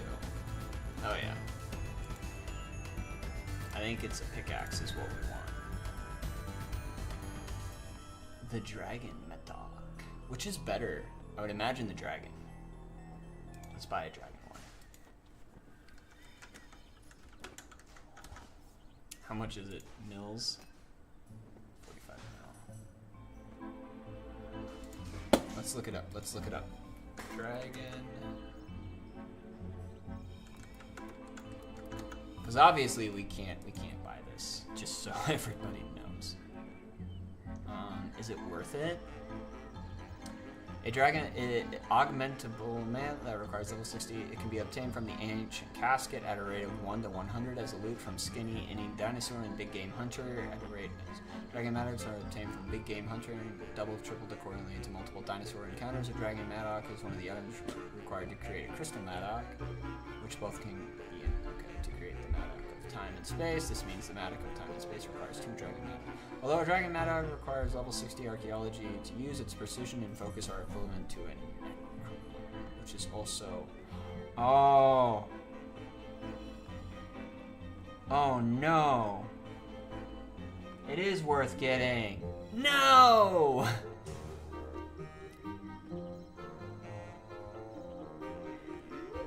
Okay, let's, I want to look something up. Because I know I have one. This one right here. Channeling mode.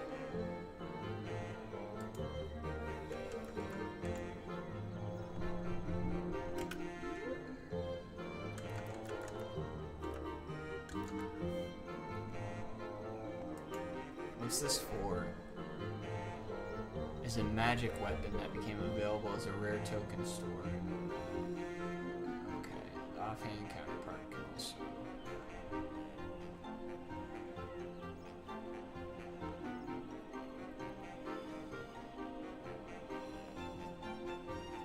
What's it do?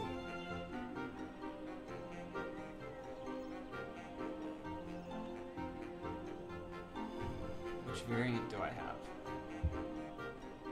Tier 5.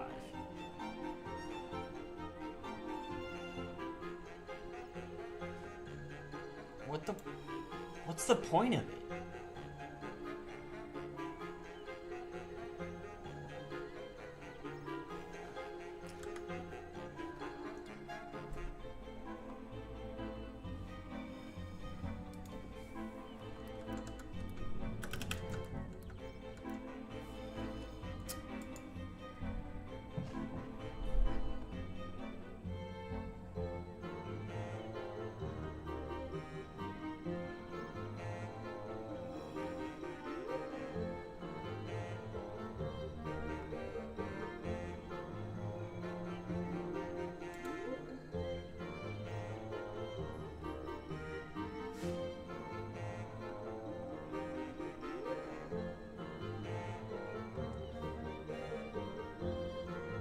I don't understand what the point of all this stuff is. Okay, that's enough wasting time.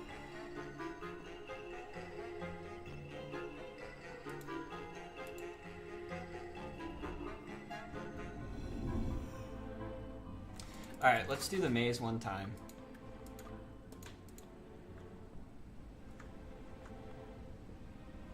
Just one time.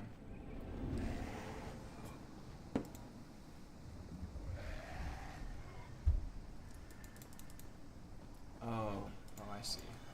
Well, let's not go this way. We want to go that way. Okay. Let's get you. Let's jump on this. Nope. Nope. To jump on that, that's the quickest way to jump. Come on.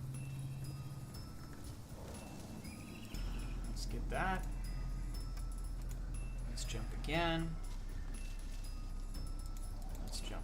No. Let's not go that way. Let's go this way. Let's get you.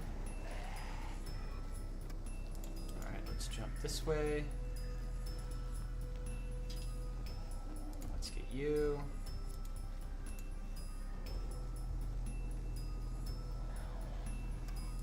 Let's get you. Or you, I meant. We can also get you, though.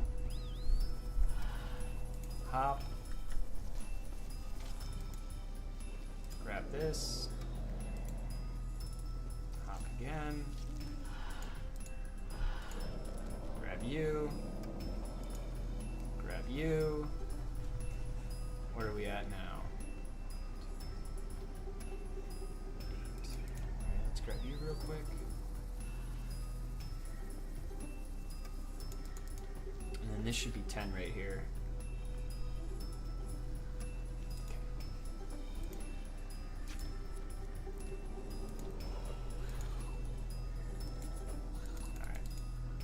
Get him. And then we can just go hog wild because we've got full health. Doesn't matter. Literally doesn't matter. Look at how easy that was.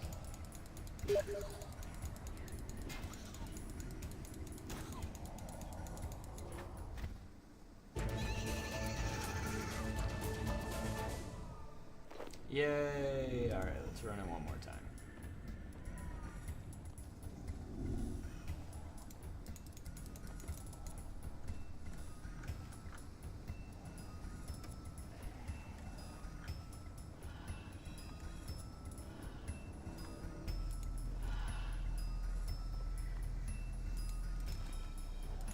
Let's run back.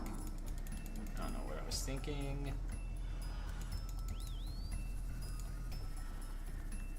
Oh, whoa. Let's grab these two real quick.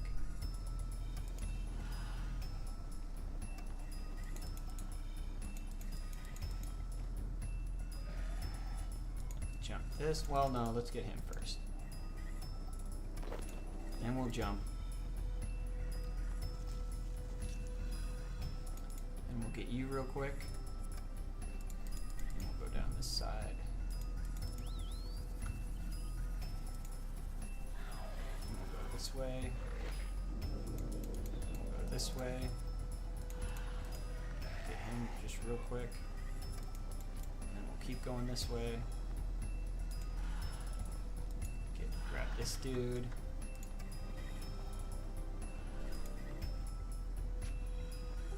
Grab you. Oh shit. Didn't see him. Snag that.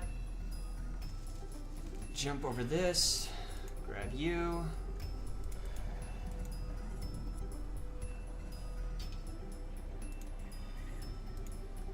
Grab this.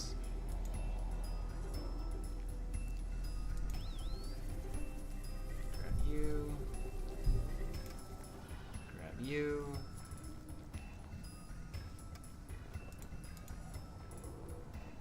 I think we're good.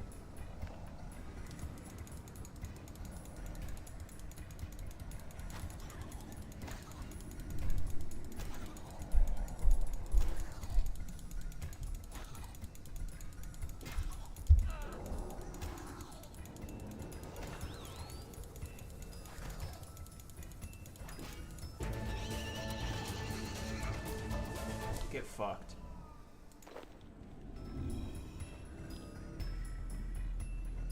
I wish I knew how many maze tokens I have left. Let's look. Would it be under currencies?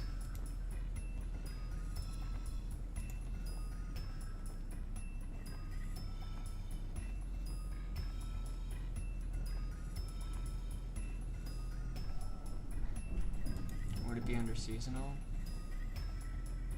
Distractions and diversions.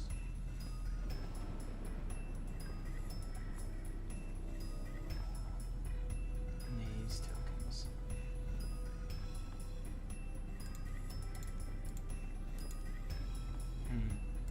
I wish there was a way to look.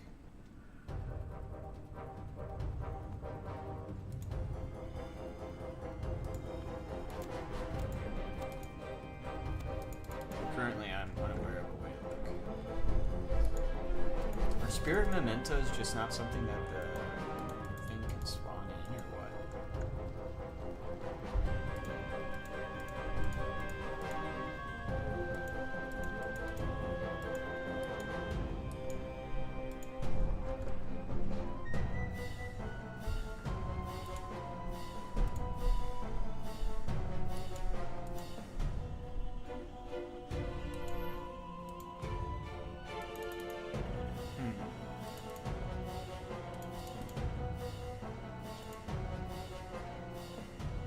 Yeah, I don't know. It's beyond my comprehension.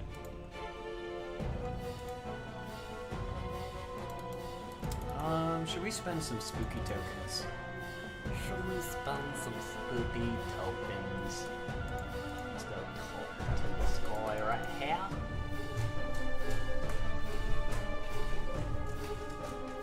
Why is War T posing?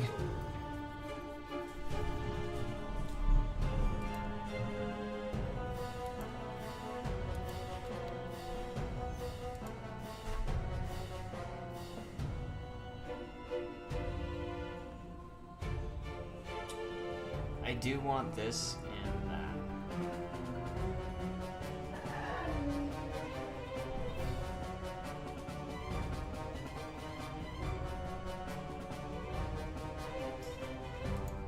Hey, what's up? Yeah, hold on, let me turn the camera on. There you go. We're gonna go out to bars. You can't. What? You can't. Can't what? Well, will you be back before 6? You have to be back before 6. It's almost 2. You'll be back before 6. Back at 5:40. Sure. Is that the gravity pool thing? And then, I was thinking about going grocery shopping.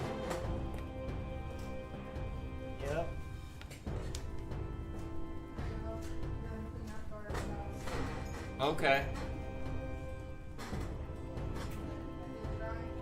Yeah. Yeah, I know. I do.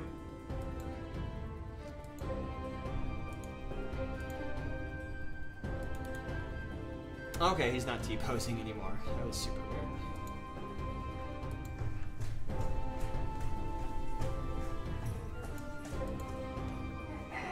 What the dog doing? What the dog doing?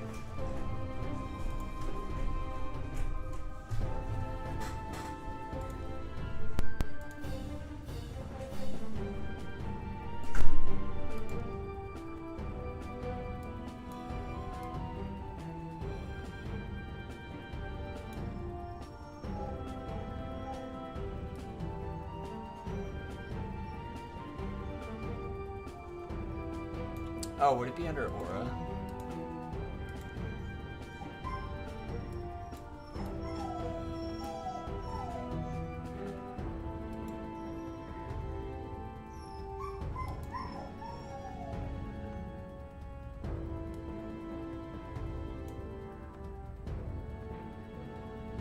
But then I still wouldn't be able to put on Death's masks.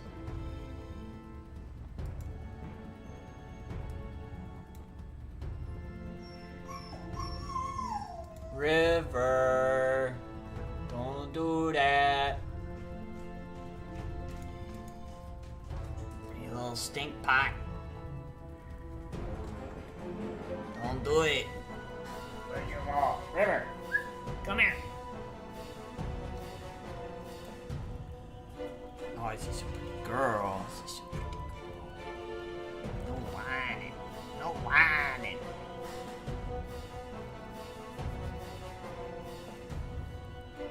You're not here to whine, you're here for a good time, River.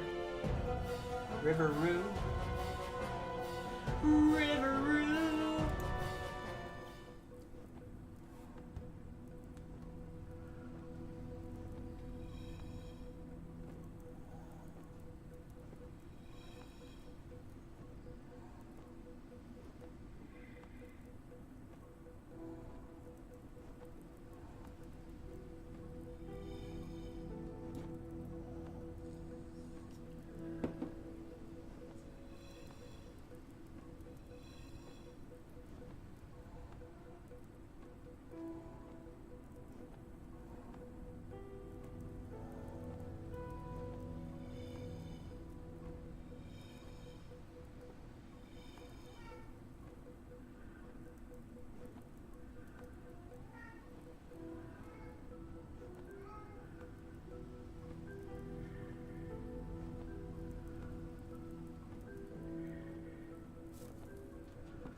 What the fuck am I watching?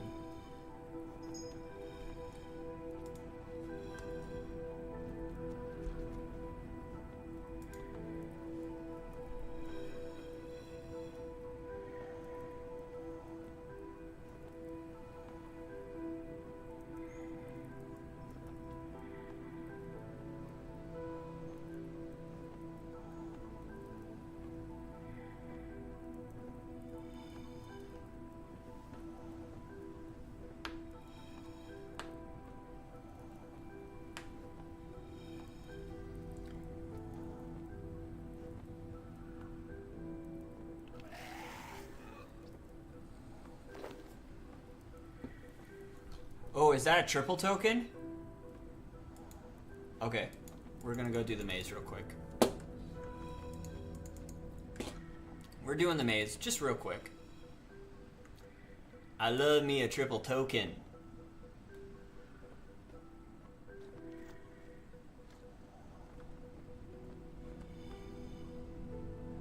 Oh, what if I talk to Scruffles? Scruffy probably would tell me how many tokens I got.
WTF!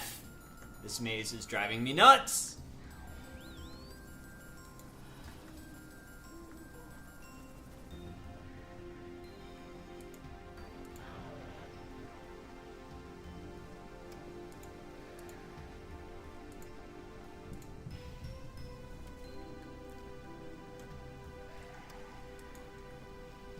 There we go.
I'm feeling snackish. Like I want some snacks.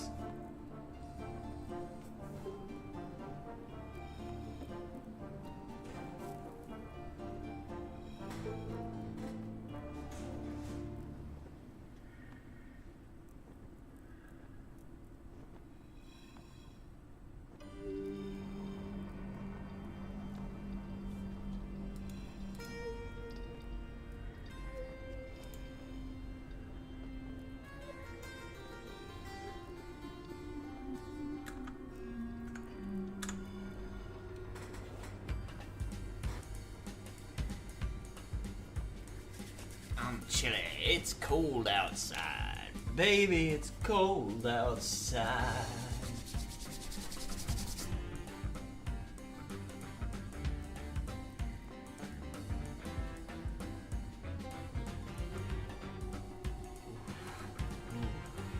Ooh.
I don't want to get socks on because my feet are itchy.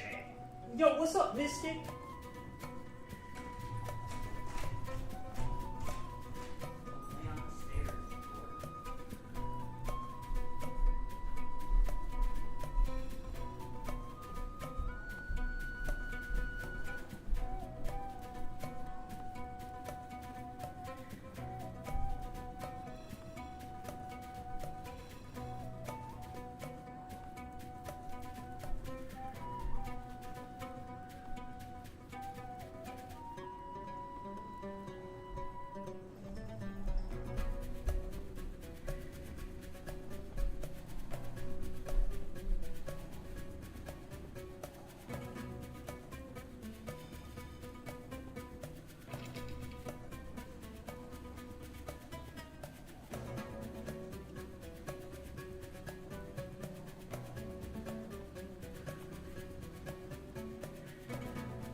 I got some snicky snacks.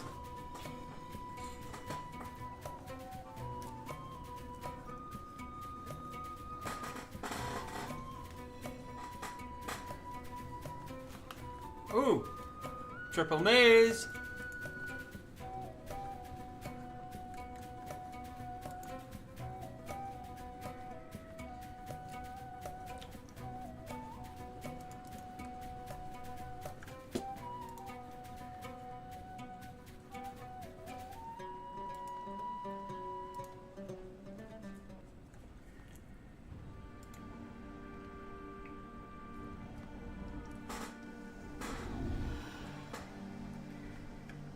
All right.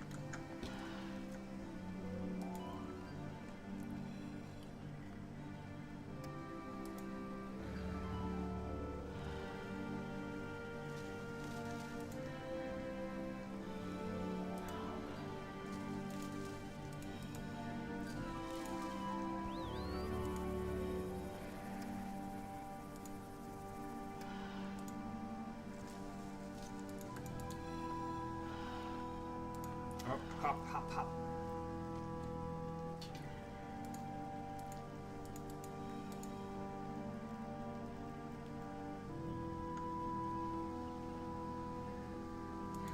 Eh!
Beef jerky.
Hey, Mystic.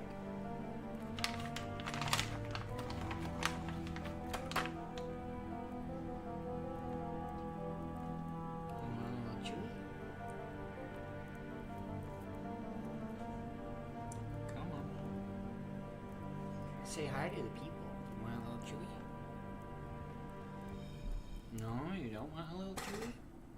Okay.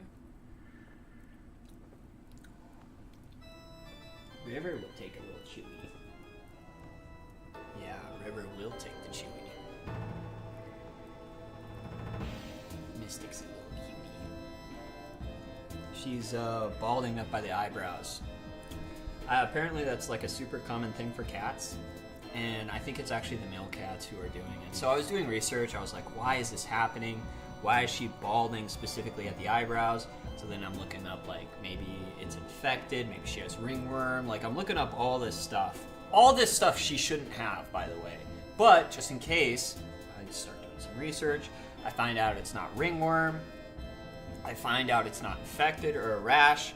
And then I think about the grooming habits that some of the cats have. And the male cats specifically lick her eyebrows. And so I think the male cats maybe made her go bald up there, but I'm not sure. It does make her look a little weird. It hurts, because she was such a cutie. She's no longer as cute as she used to be, because she's got a little alopecia. I'm sorry, Mystic. But she doesn't know she has alopecia, so she's okay. But yeah, no, I started looking up what it looks like if potentially the cat's infected with something or has a parasite. But I guess just some cats bald by their eyebrows. This is a thing I was unaware of. But, alright. She's upset I was talking about her, so she left. My wife cut her long hair. She's a long-haired cat, and my wife was like, this is ridiculous, and just cut it so that it's short. So she went from being like this beautiful, majestic, long-haired cat to more looking like a little teddy bear. Like a little teddy bear with rough tufts of hair, you know. Oh, yes. And she's in love with our dog. I don't know why. The dog hates her, but she like rubs up against the dog and is always sniffing the dog. And the dog is like, leave me alone, but she refuses. It's kind of cute.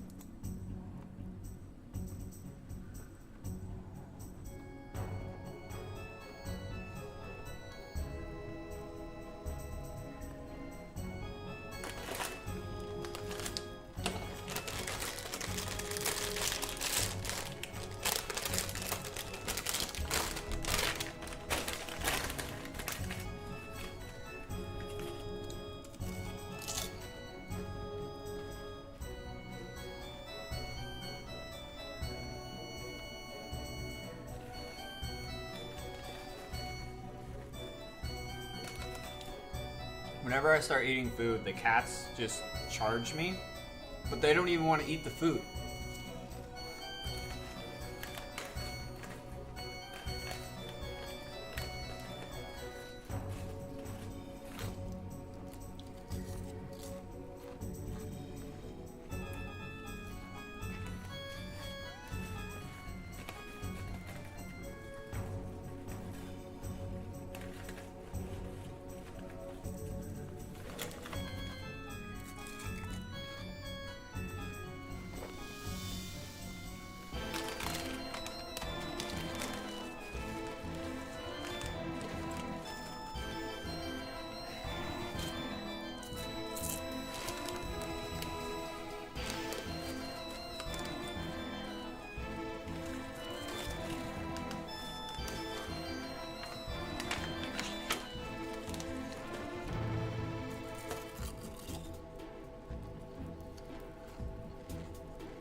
Where do I want to put bonus XP, Skippy?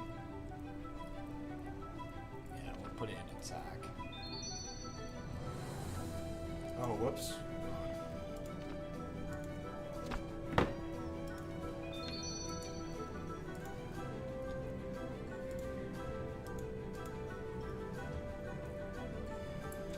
Come on, dude.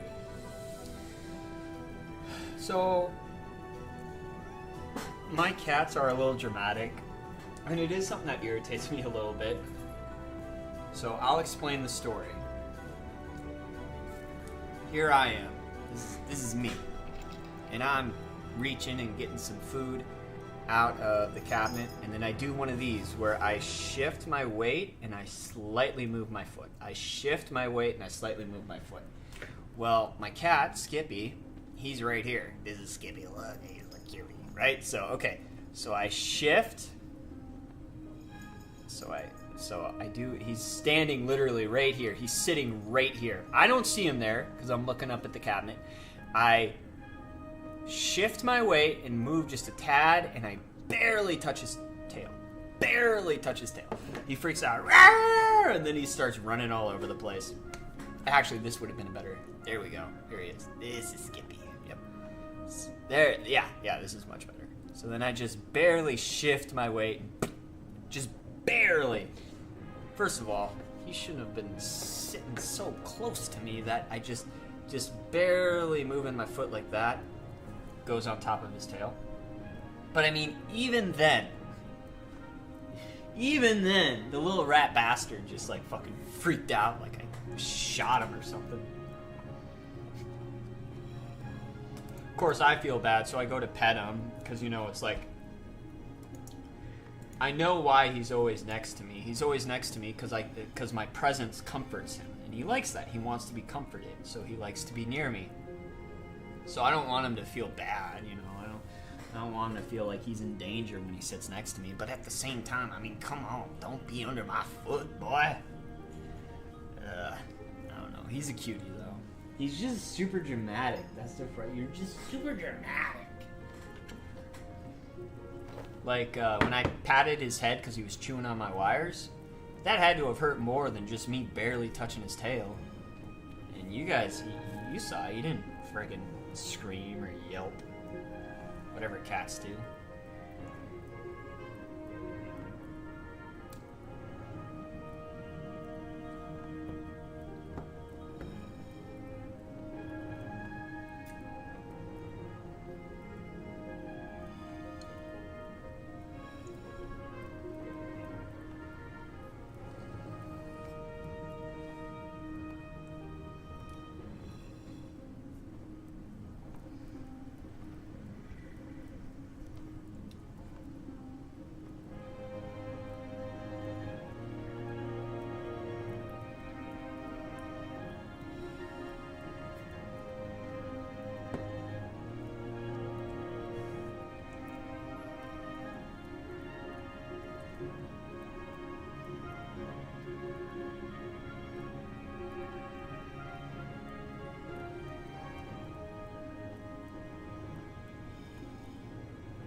Do you see he blesses me when I sneeze? He's such a cutie. Every time I sneeze, he goes, meow, meow. He's literally saying bless you every time I sneeze.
Me personally, I wouldn't take this level of disrespect. It's funny.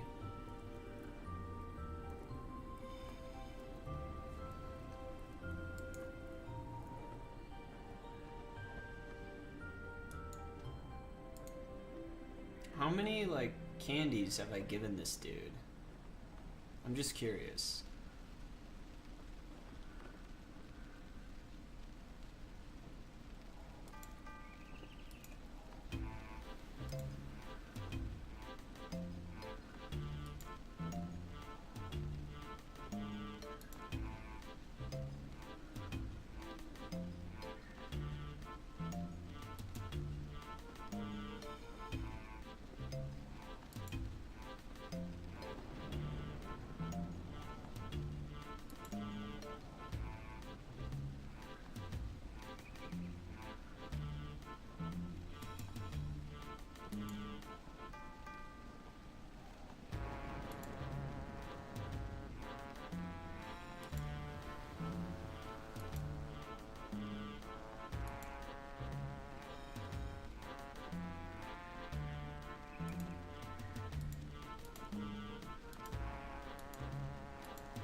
I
think I'm gonna make some popcorn.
back.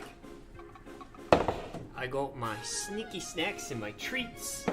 My wife made some banana bread with chocolate chips. And I just made me some homemade popcorn. Added my own little seasonings with pepper and movie theater butter.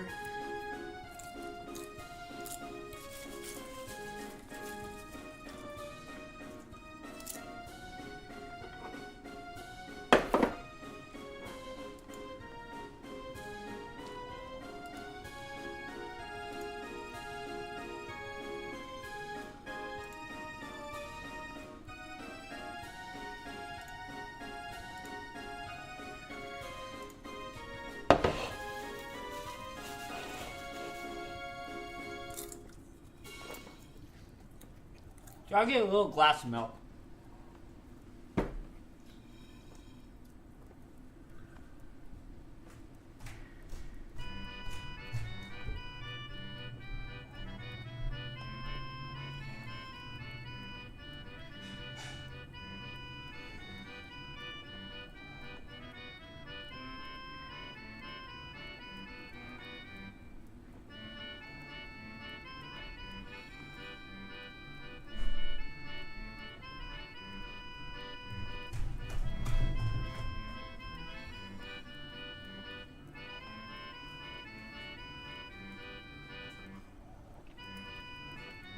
I saw a clip of someone somewhere saying, don't believe your eyes, believe actual journalism.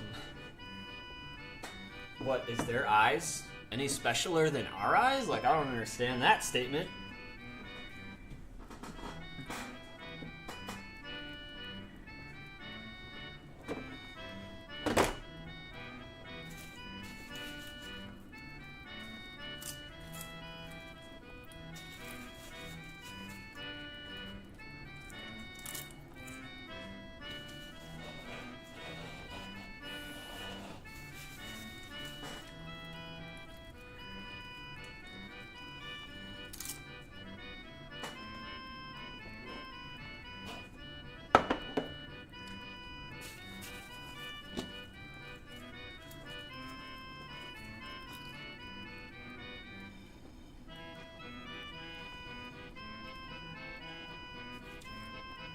Want a little popcorn treat?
You can't have the banana bread. It has chocolate chips in it.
currently watching a video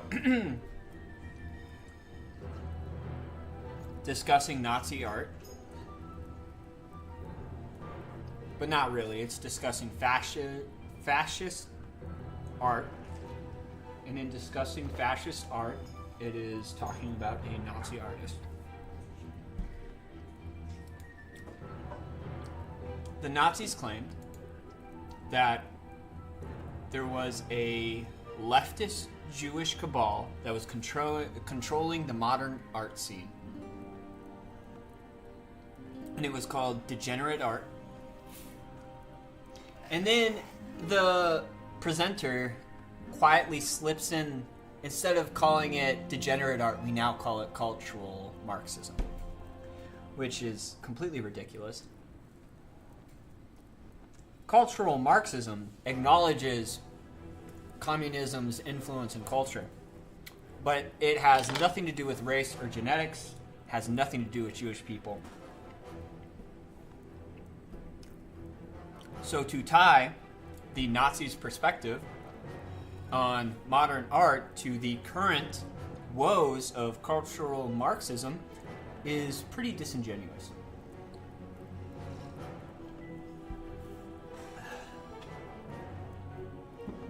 I think they called it the Bolshevik art movement.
That is kind of sad.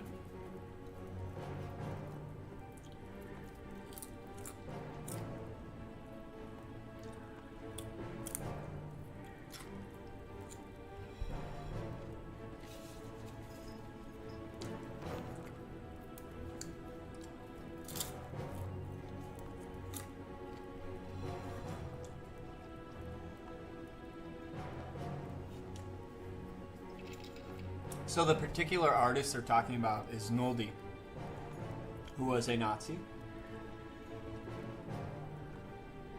Noldi made Impressionist art, which I'm actually a fan of Impressionism. I think Van Gogh might be one of my favorite modern artists.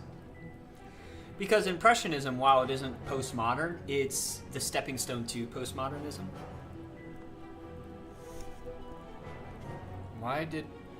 There we go. That was weird. He is a stepping stone towards postmodernism. I do like Impressionism. I'm a huge fan of Impressionism.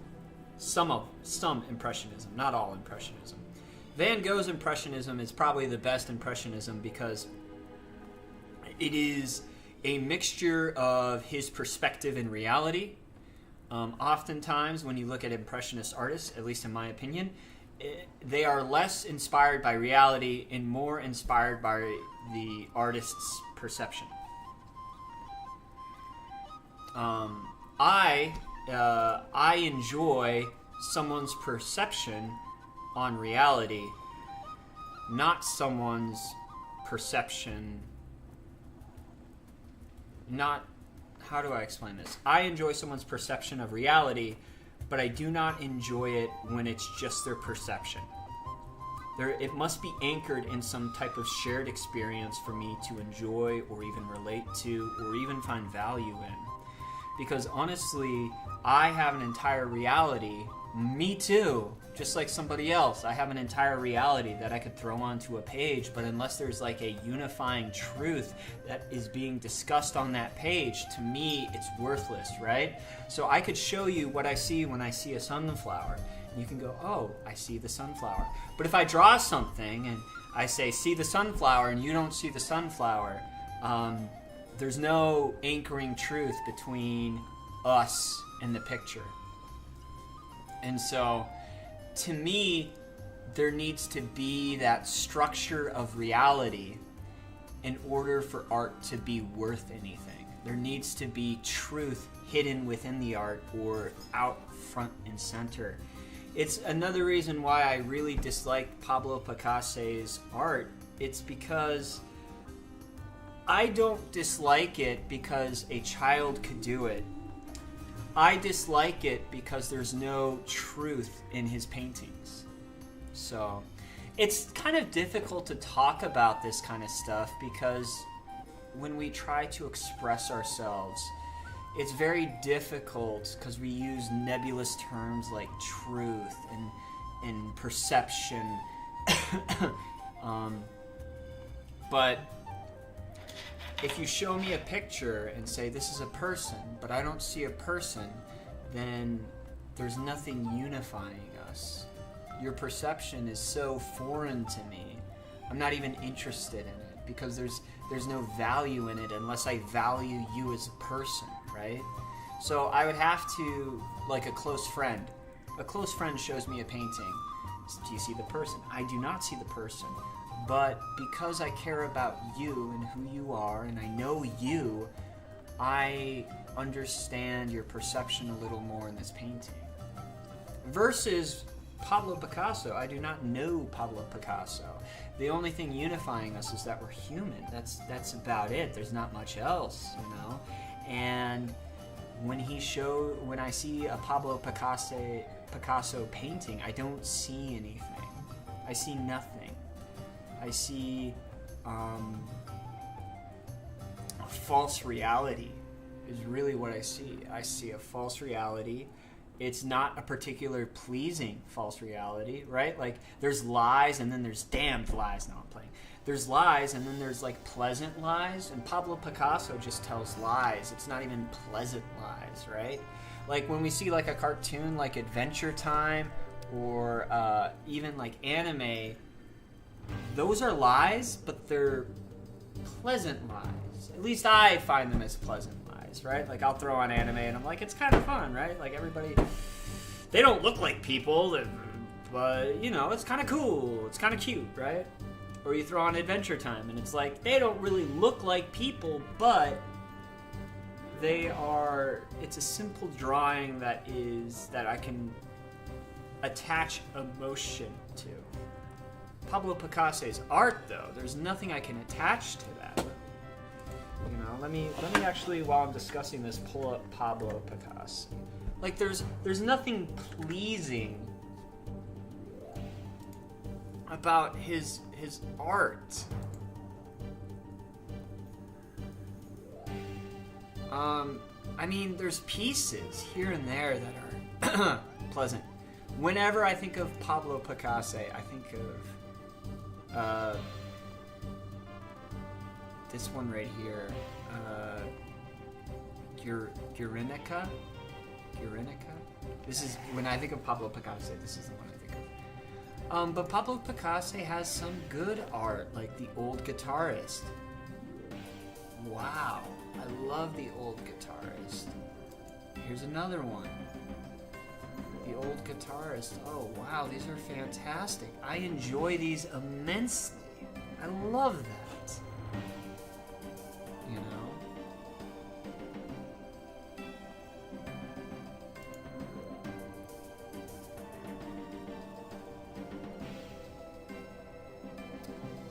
But yeah, I'm searching for more of Pablo Picasso's art to see if I enjoy any more of it, and not really. I really don't. The vast majority of this I do not enjoy, like, at all.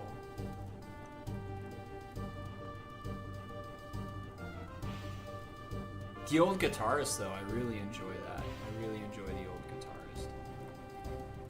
And I guess this was his blue period. His blue period, I really like that. I enjoy that immensely.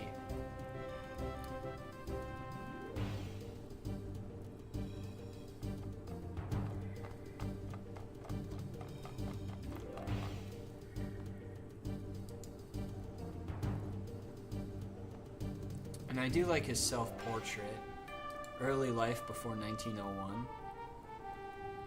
I like that. I think that's good. So there's like a unifying truth there that I can connect with, that I can enjoy with, you know, but the vast majority of his art, it's just...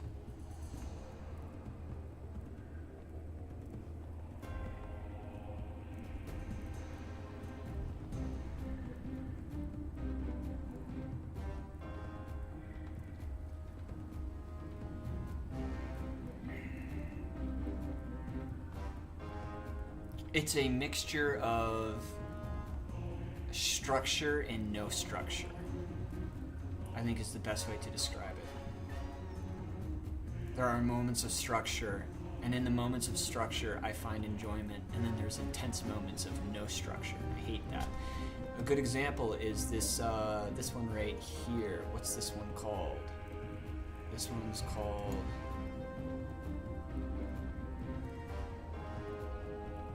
Jacqueline with crossed hands. That's not even the one that I was thinking of. But Jacqueline with crossed hands, her face, great. I hate the neck. I hate the body. I hate the hands. But that face, I find, I really enjoy that. But everything else, it's... Oh. There's no truth in any of it. You know?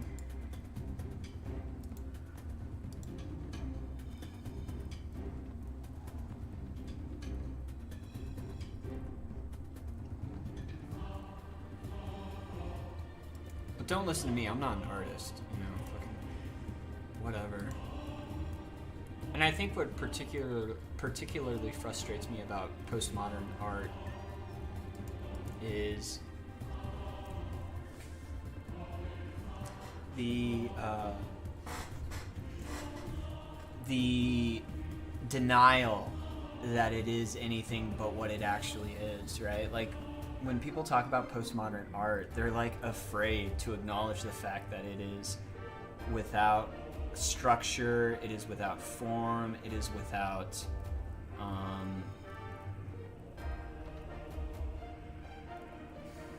what's the word I'm looking for when something is skillfully done?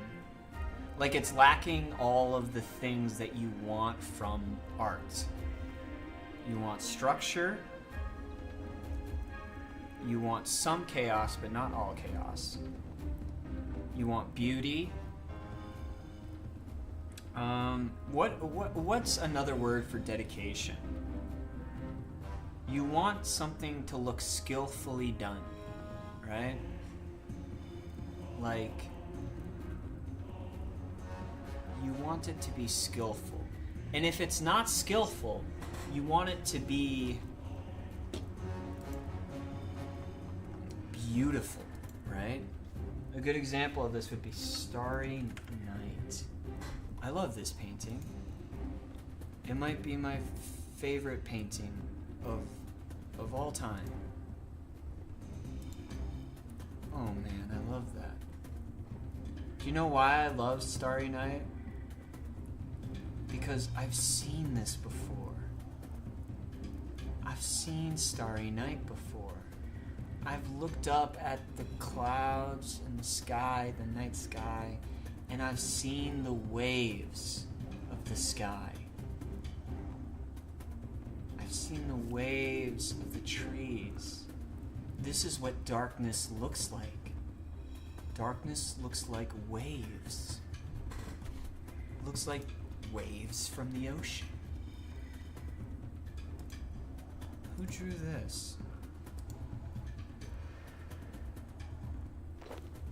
Who drew Starry Night over the Rhone?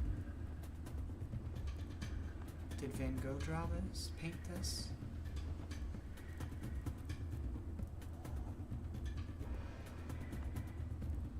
Yeah, Van Gogh did this. Starry Night over the Rhone. Oh, that's beautiful. Oh. Oh, man. And he epitomizes what it's like to be in darkness. Because in darkness, things don't have shapes. Intricate shapes. They have rough shapes.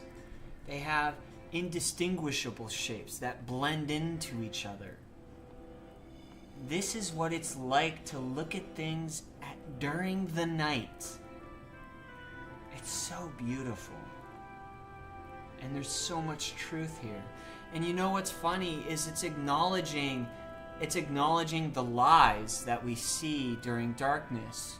And that's the truth right there. An acknowledgement of our inability to parse out what's happening during the night. And you know what? There's a beauty in that. It's amazing, you know? I don't think I like it as much as Starry Night. Starry Night is so fantastic. But it captures the exact feeling to see things at night. Things roll into each other. The sky is dark like the ocean. Oh man, it's so beautiful.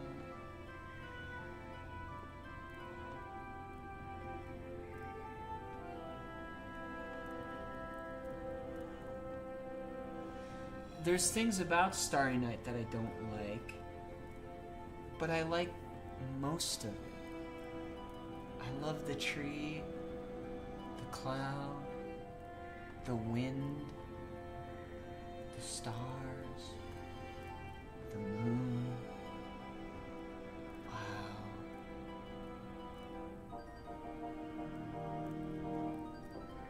The rolling hills.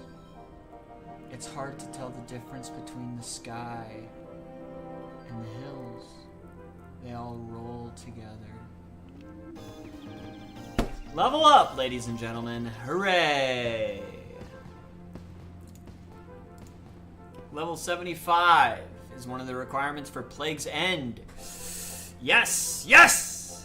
We'll have to do Plague's End at some point. I think we've started that. We've got Praying Mantis, Montonian, the Hermit Crab. We can have the Hermit Crab as a pet now. Isn't that fantastic? Fantastical.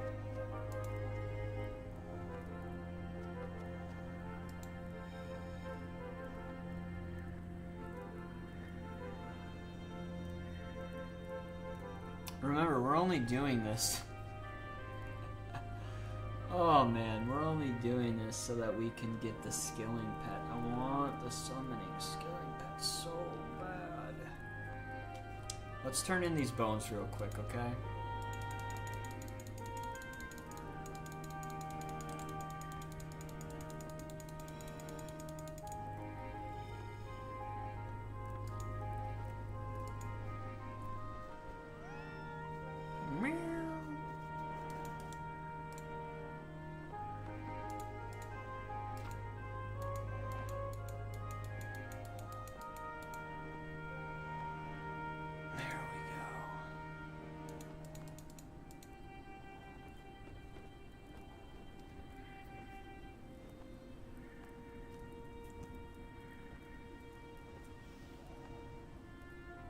So yeah, fuck Pablo Picasso.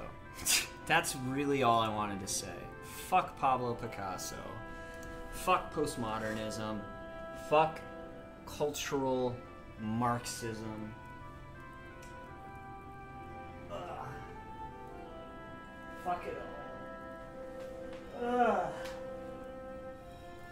Not a fan. Not a fan. I hate postmodern art. Oh, I hate it so much. It fills me with rage.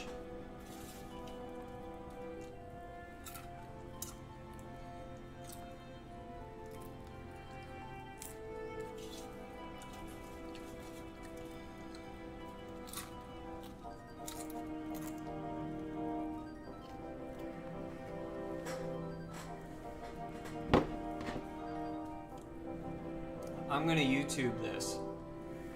Why does everyone hate postmodernism?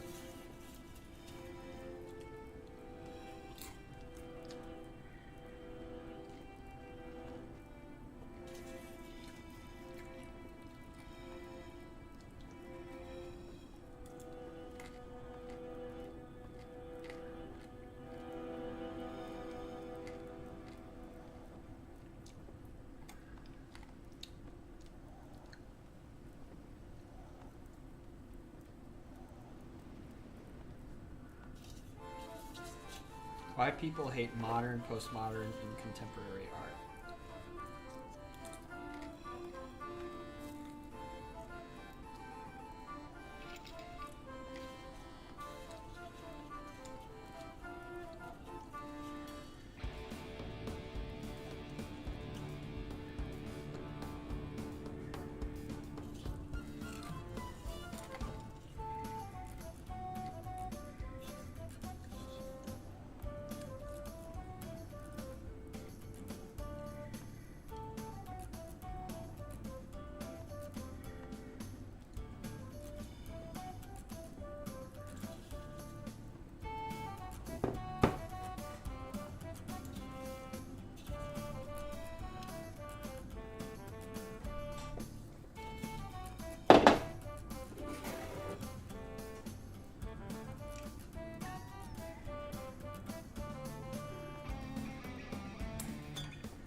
Oh shit. Okay.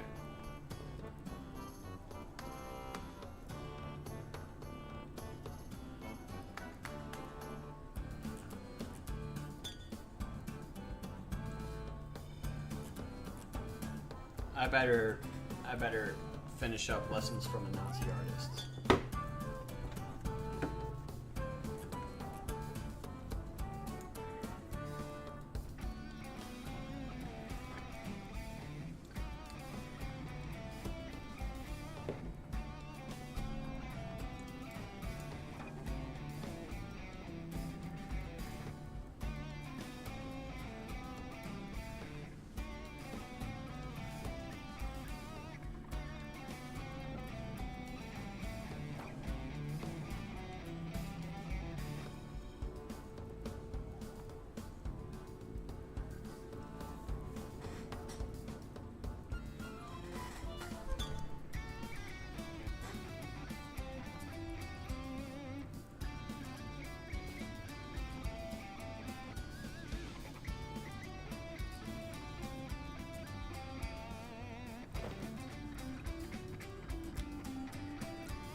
Yeah, I think I understand.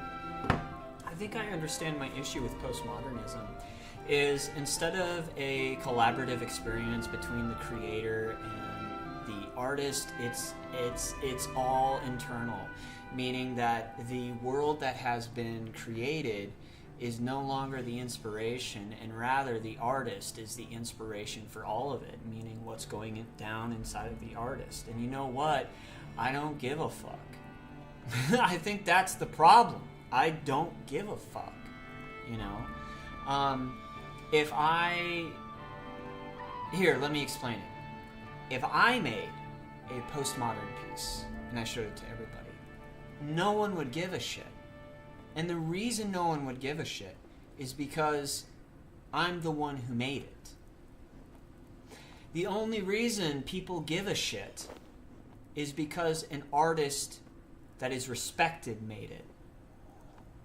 And I think that's the problem.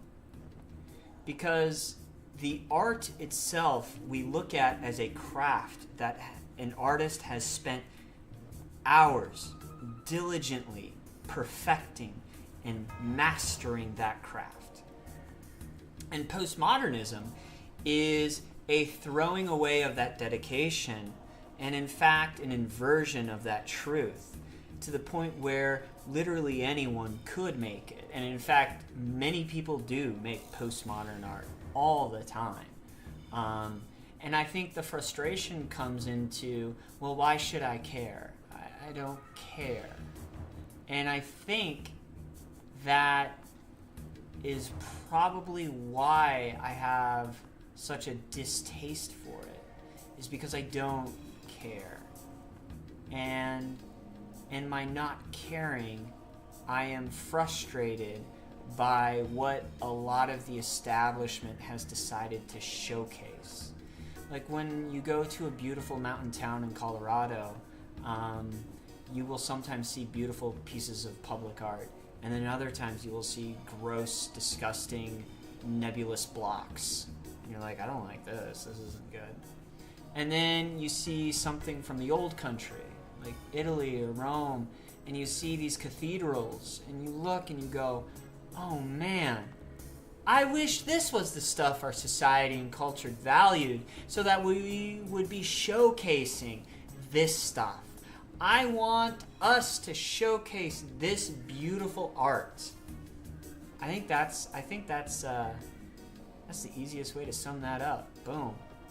It's not that postmodern art, it's not that I'm frustrated by the existence of postmodern art.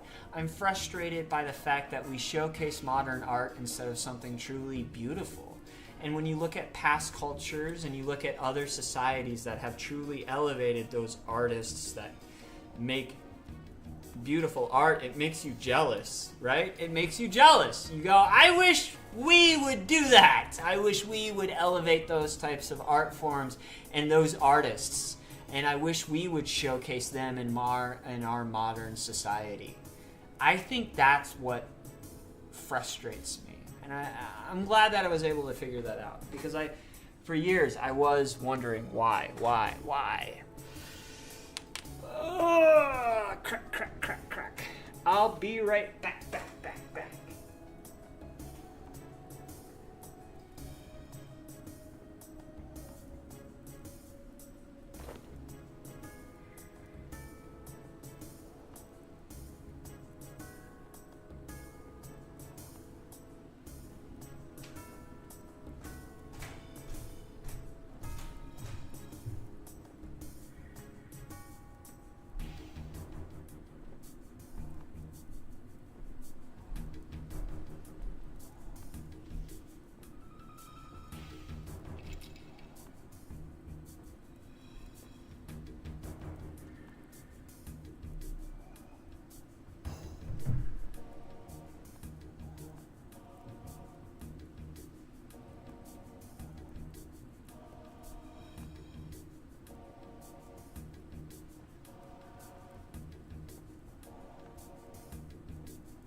Come on, let's see that skilling, pet.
Alright, I'm back. Permanently now. And by permanently, I mean for the next 45 minutes. We back. Better than ever. Hell yeah. Alright, let's make some adjustments. Hell yeah.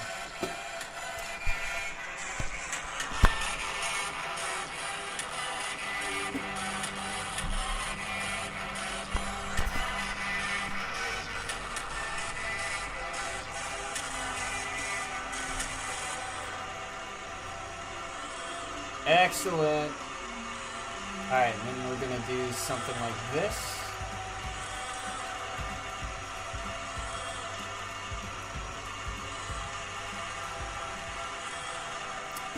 We're gonna go over here.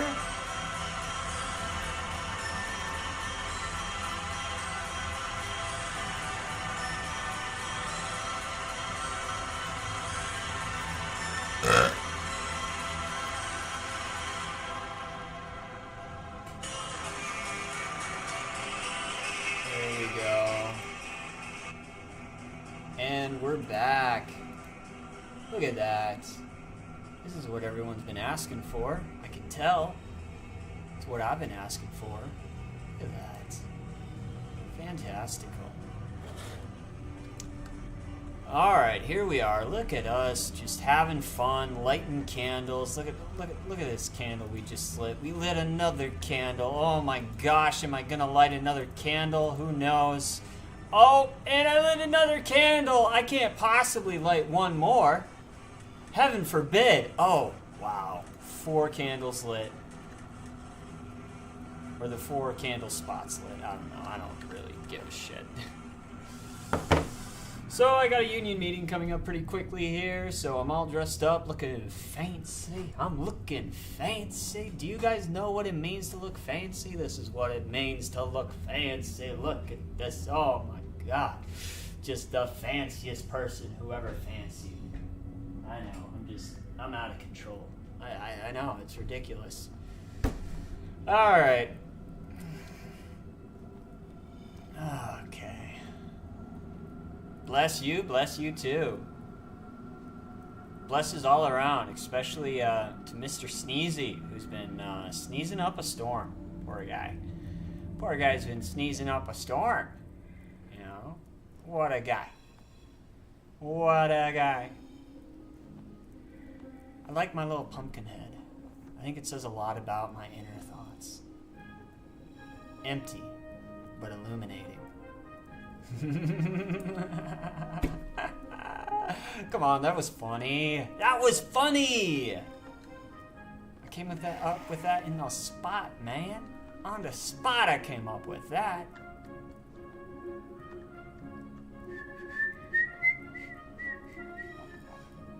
Yeah, this song ain't so bad.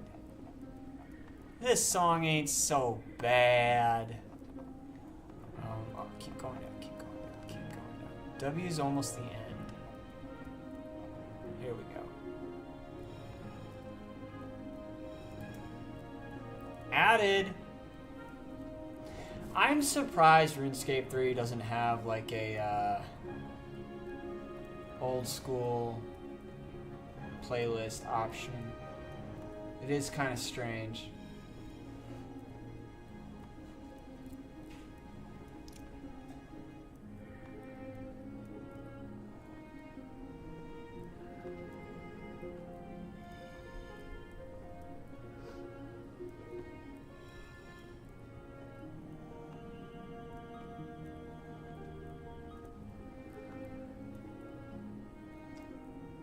Huh.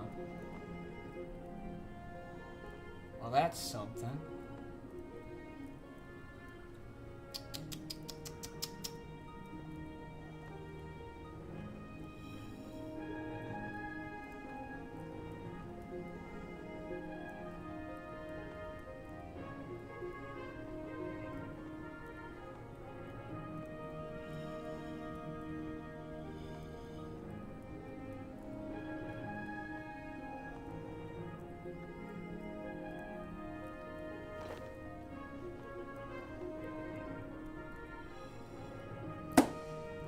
Alright, sweet. Our last wills are increasing in numbers.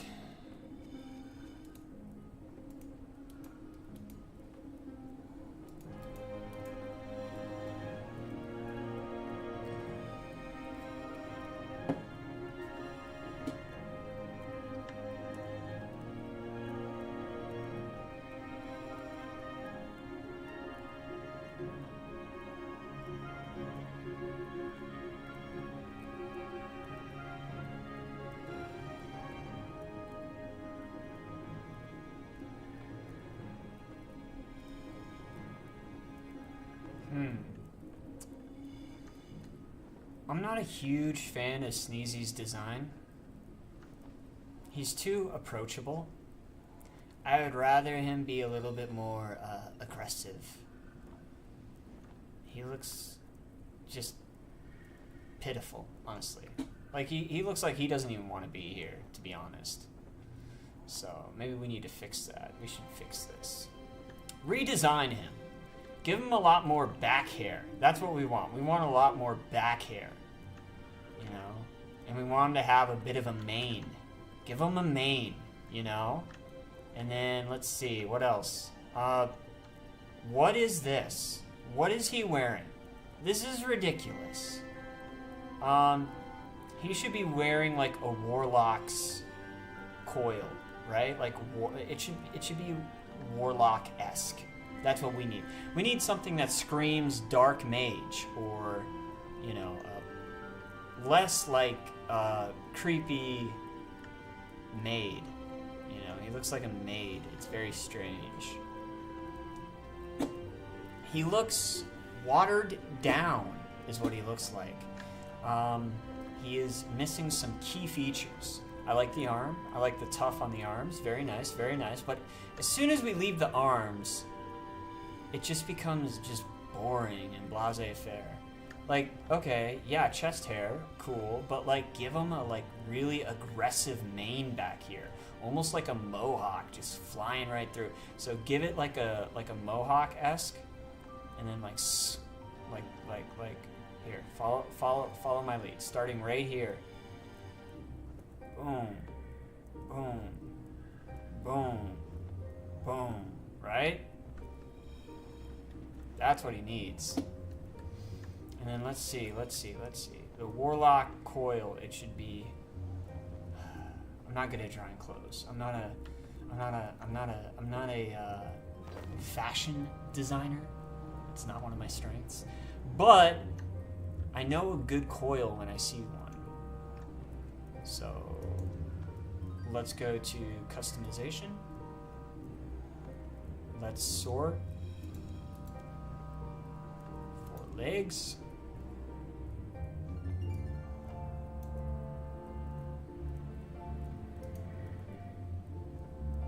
Something like that. That would be nice. Let's see what it's called. It's called the Cursed Reaver Garb.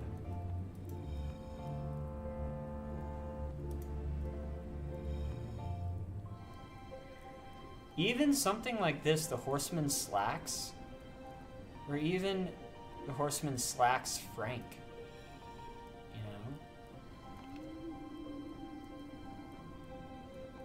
But whatever this is, get rid of it. It's blocky, it's fluffy for no reason. Like he looks like a maid. And it's frilly, it's very strange, you know, it's very strange. I don't like it. I don't like it at all.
So 6 doesn't go into 16, but 6 definitely goes into 18, right? So let's wait until we have 2 more bones.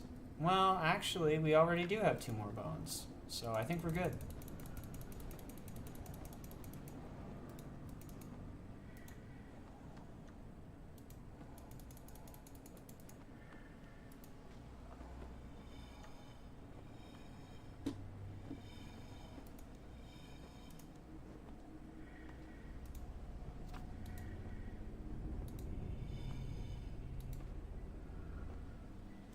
Go. 3 little pieces of candy. Let's run. Run, run, run, run away, run, run, run, run away. Postal Pete, how you doing?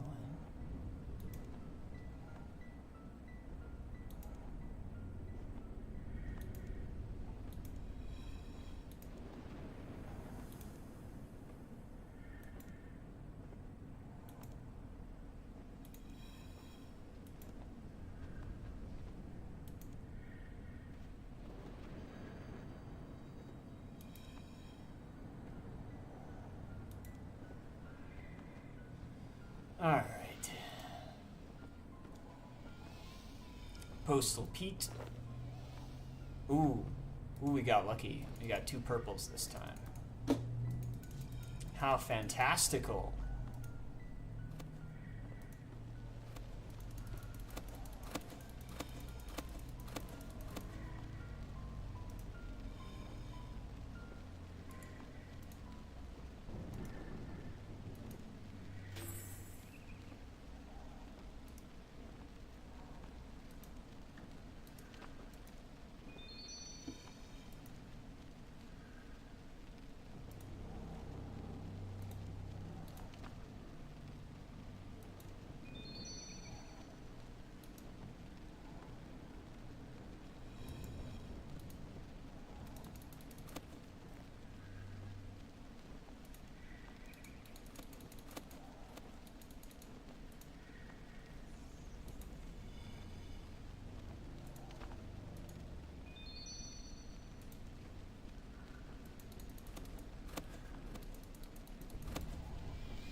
I wonder if I have a large parcel to carry.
Hey. What's up?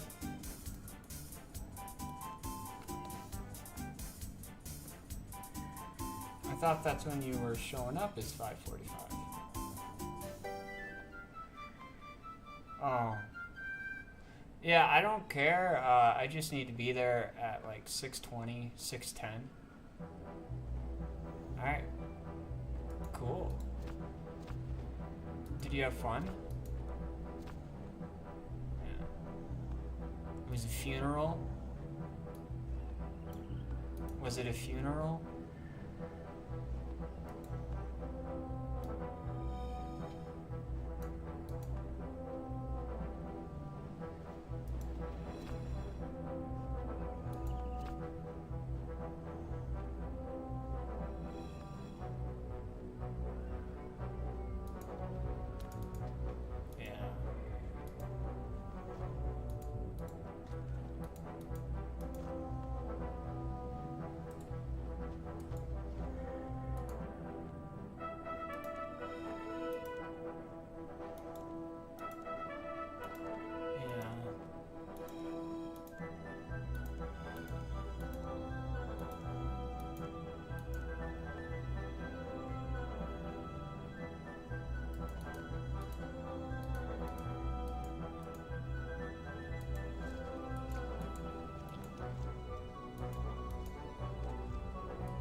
Right.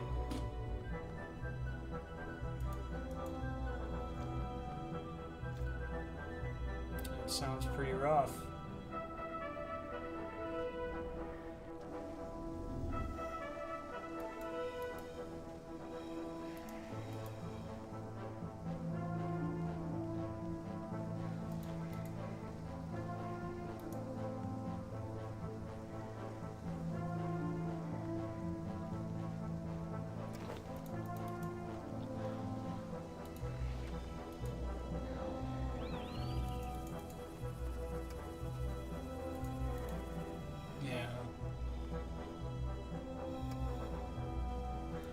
It doesn't make me feel better.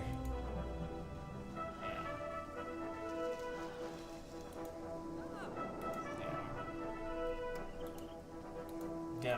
What are their perspectives on everything? Like what do they think is happening, and how do you think do they like even think about how they could stop it from happening? Do you think?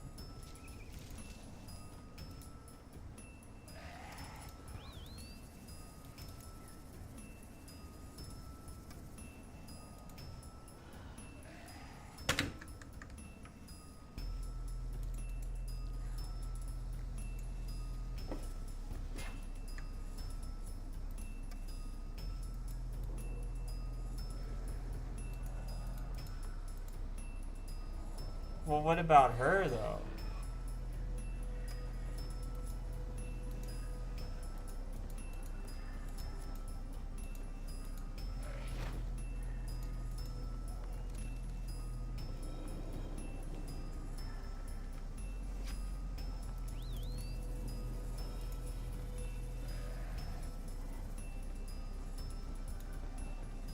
Well, no, that's who I'm talking about.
Why aren't they both tasked with that?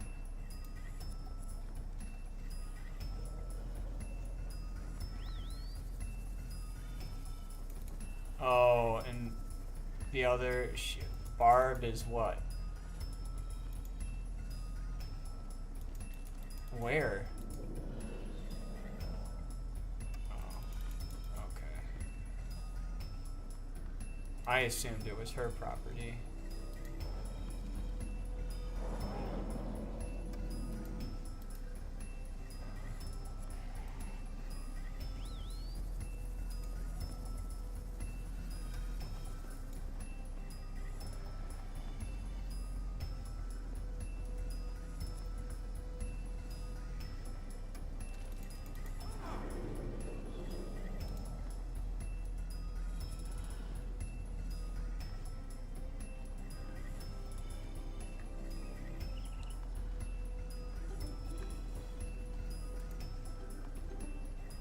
Yeah.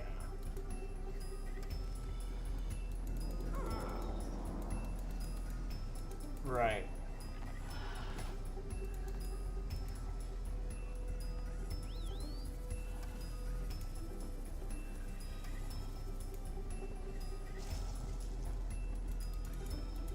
Yeah.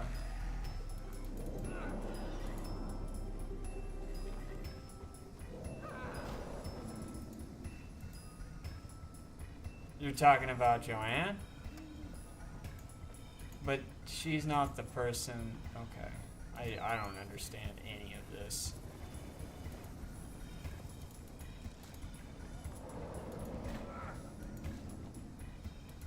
Oh.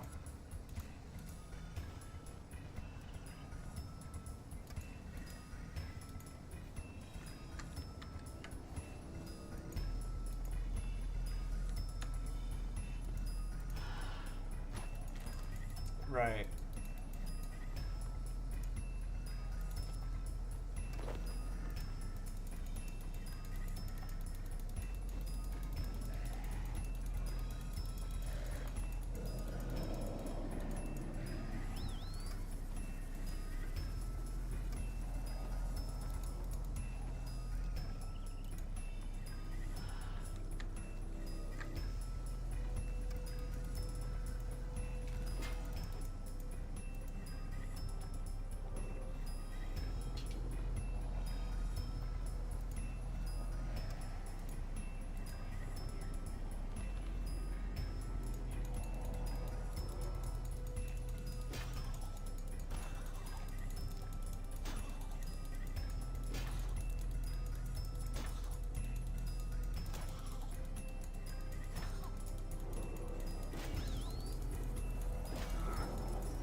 Did you ask her why she was trying to save all this stuff?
It sounds like she just needs someone to monitor her.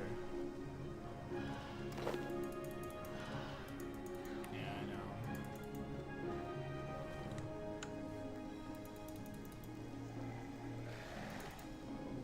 Why doesn't Joanne do that?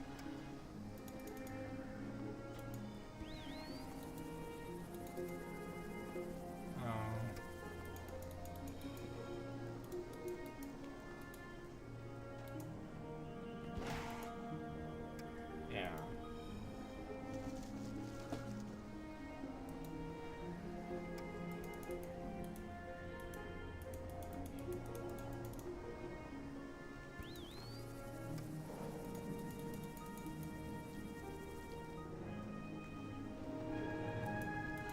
Yeah. Oh yeah, no, all that stuff is toxic.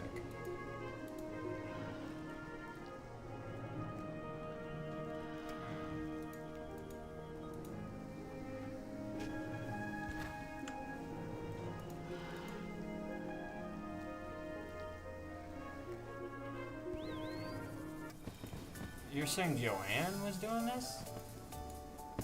And she has kids?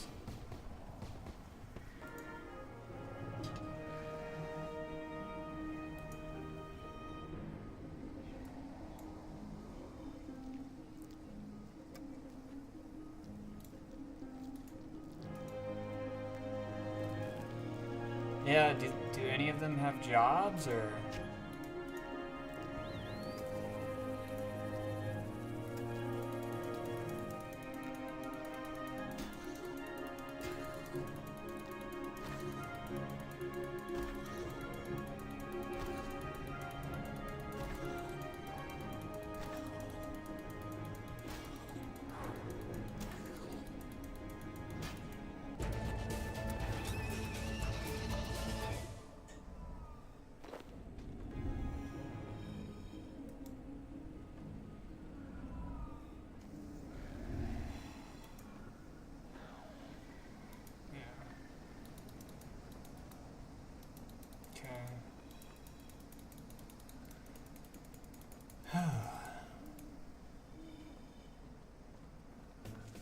Sounds like a lot. Well, luckily you'll have enough time to shower when you get home before taking me anywhere.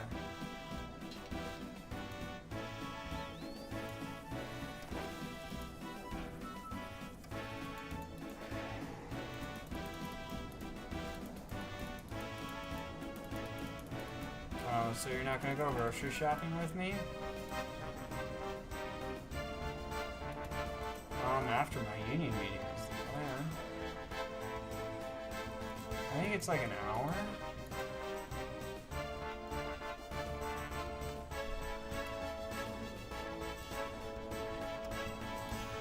Okay.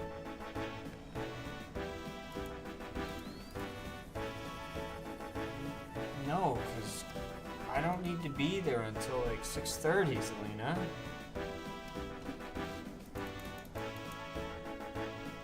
Yeah.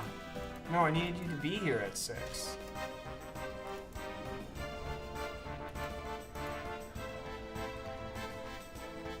No, because I'm used to you being late, and I'm like, I can't be late for this.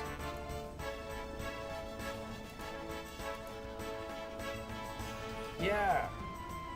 You didn't show up till 5:50.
What the fuck?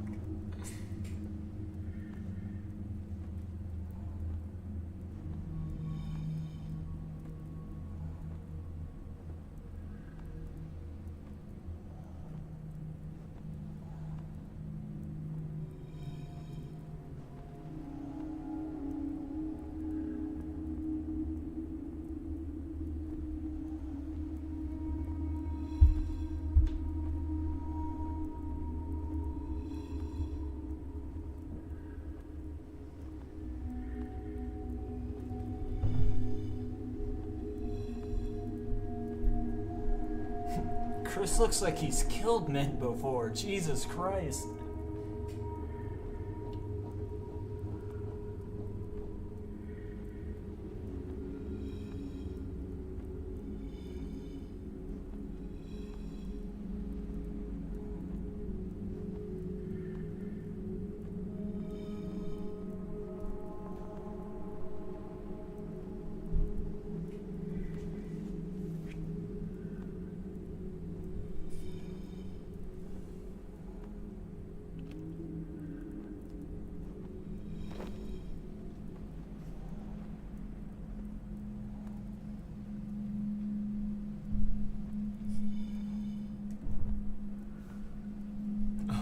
What a mess. Jesus.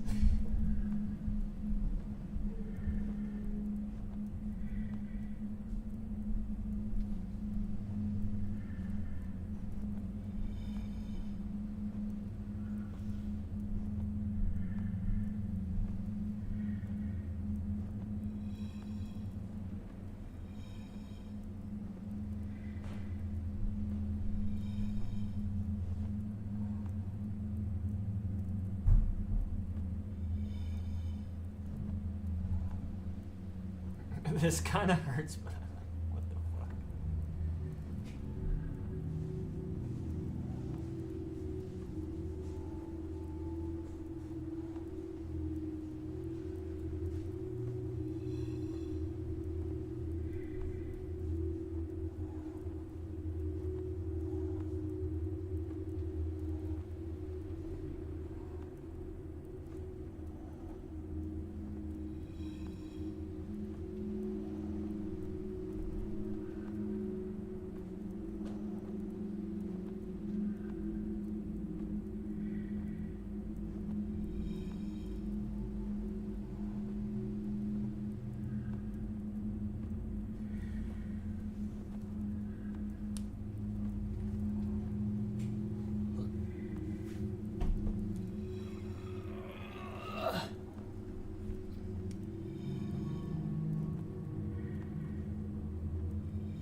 All right, I'm gonna call it, guys.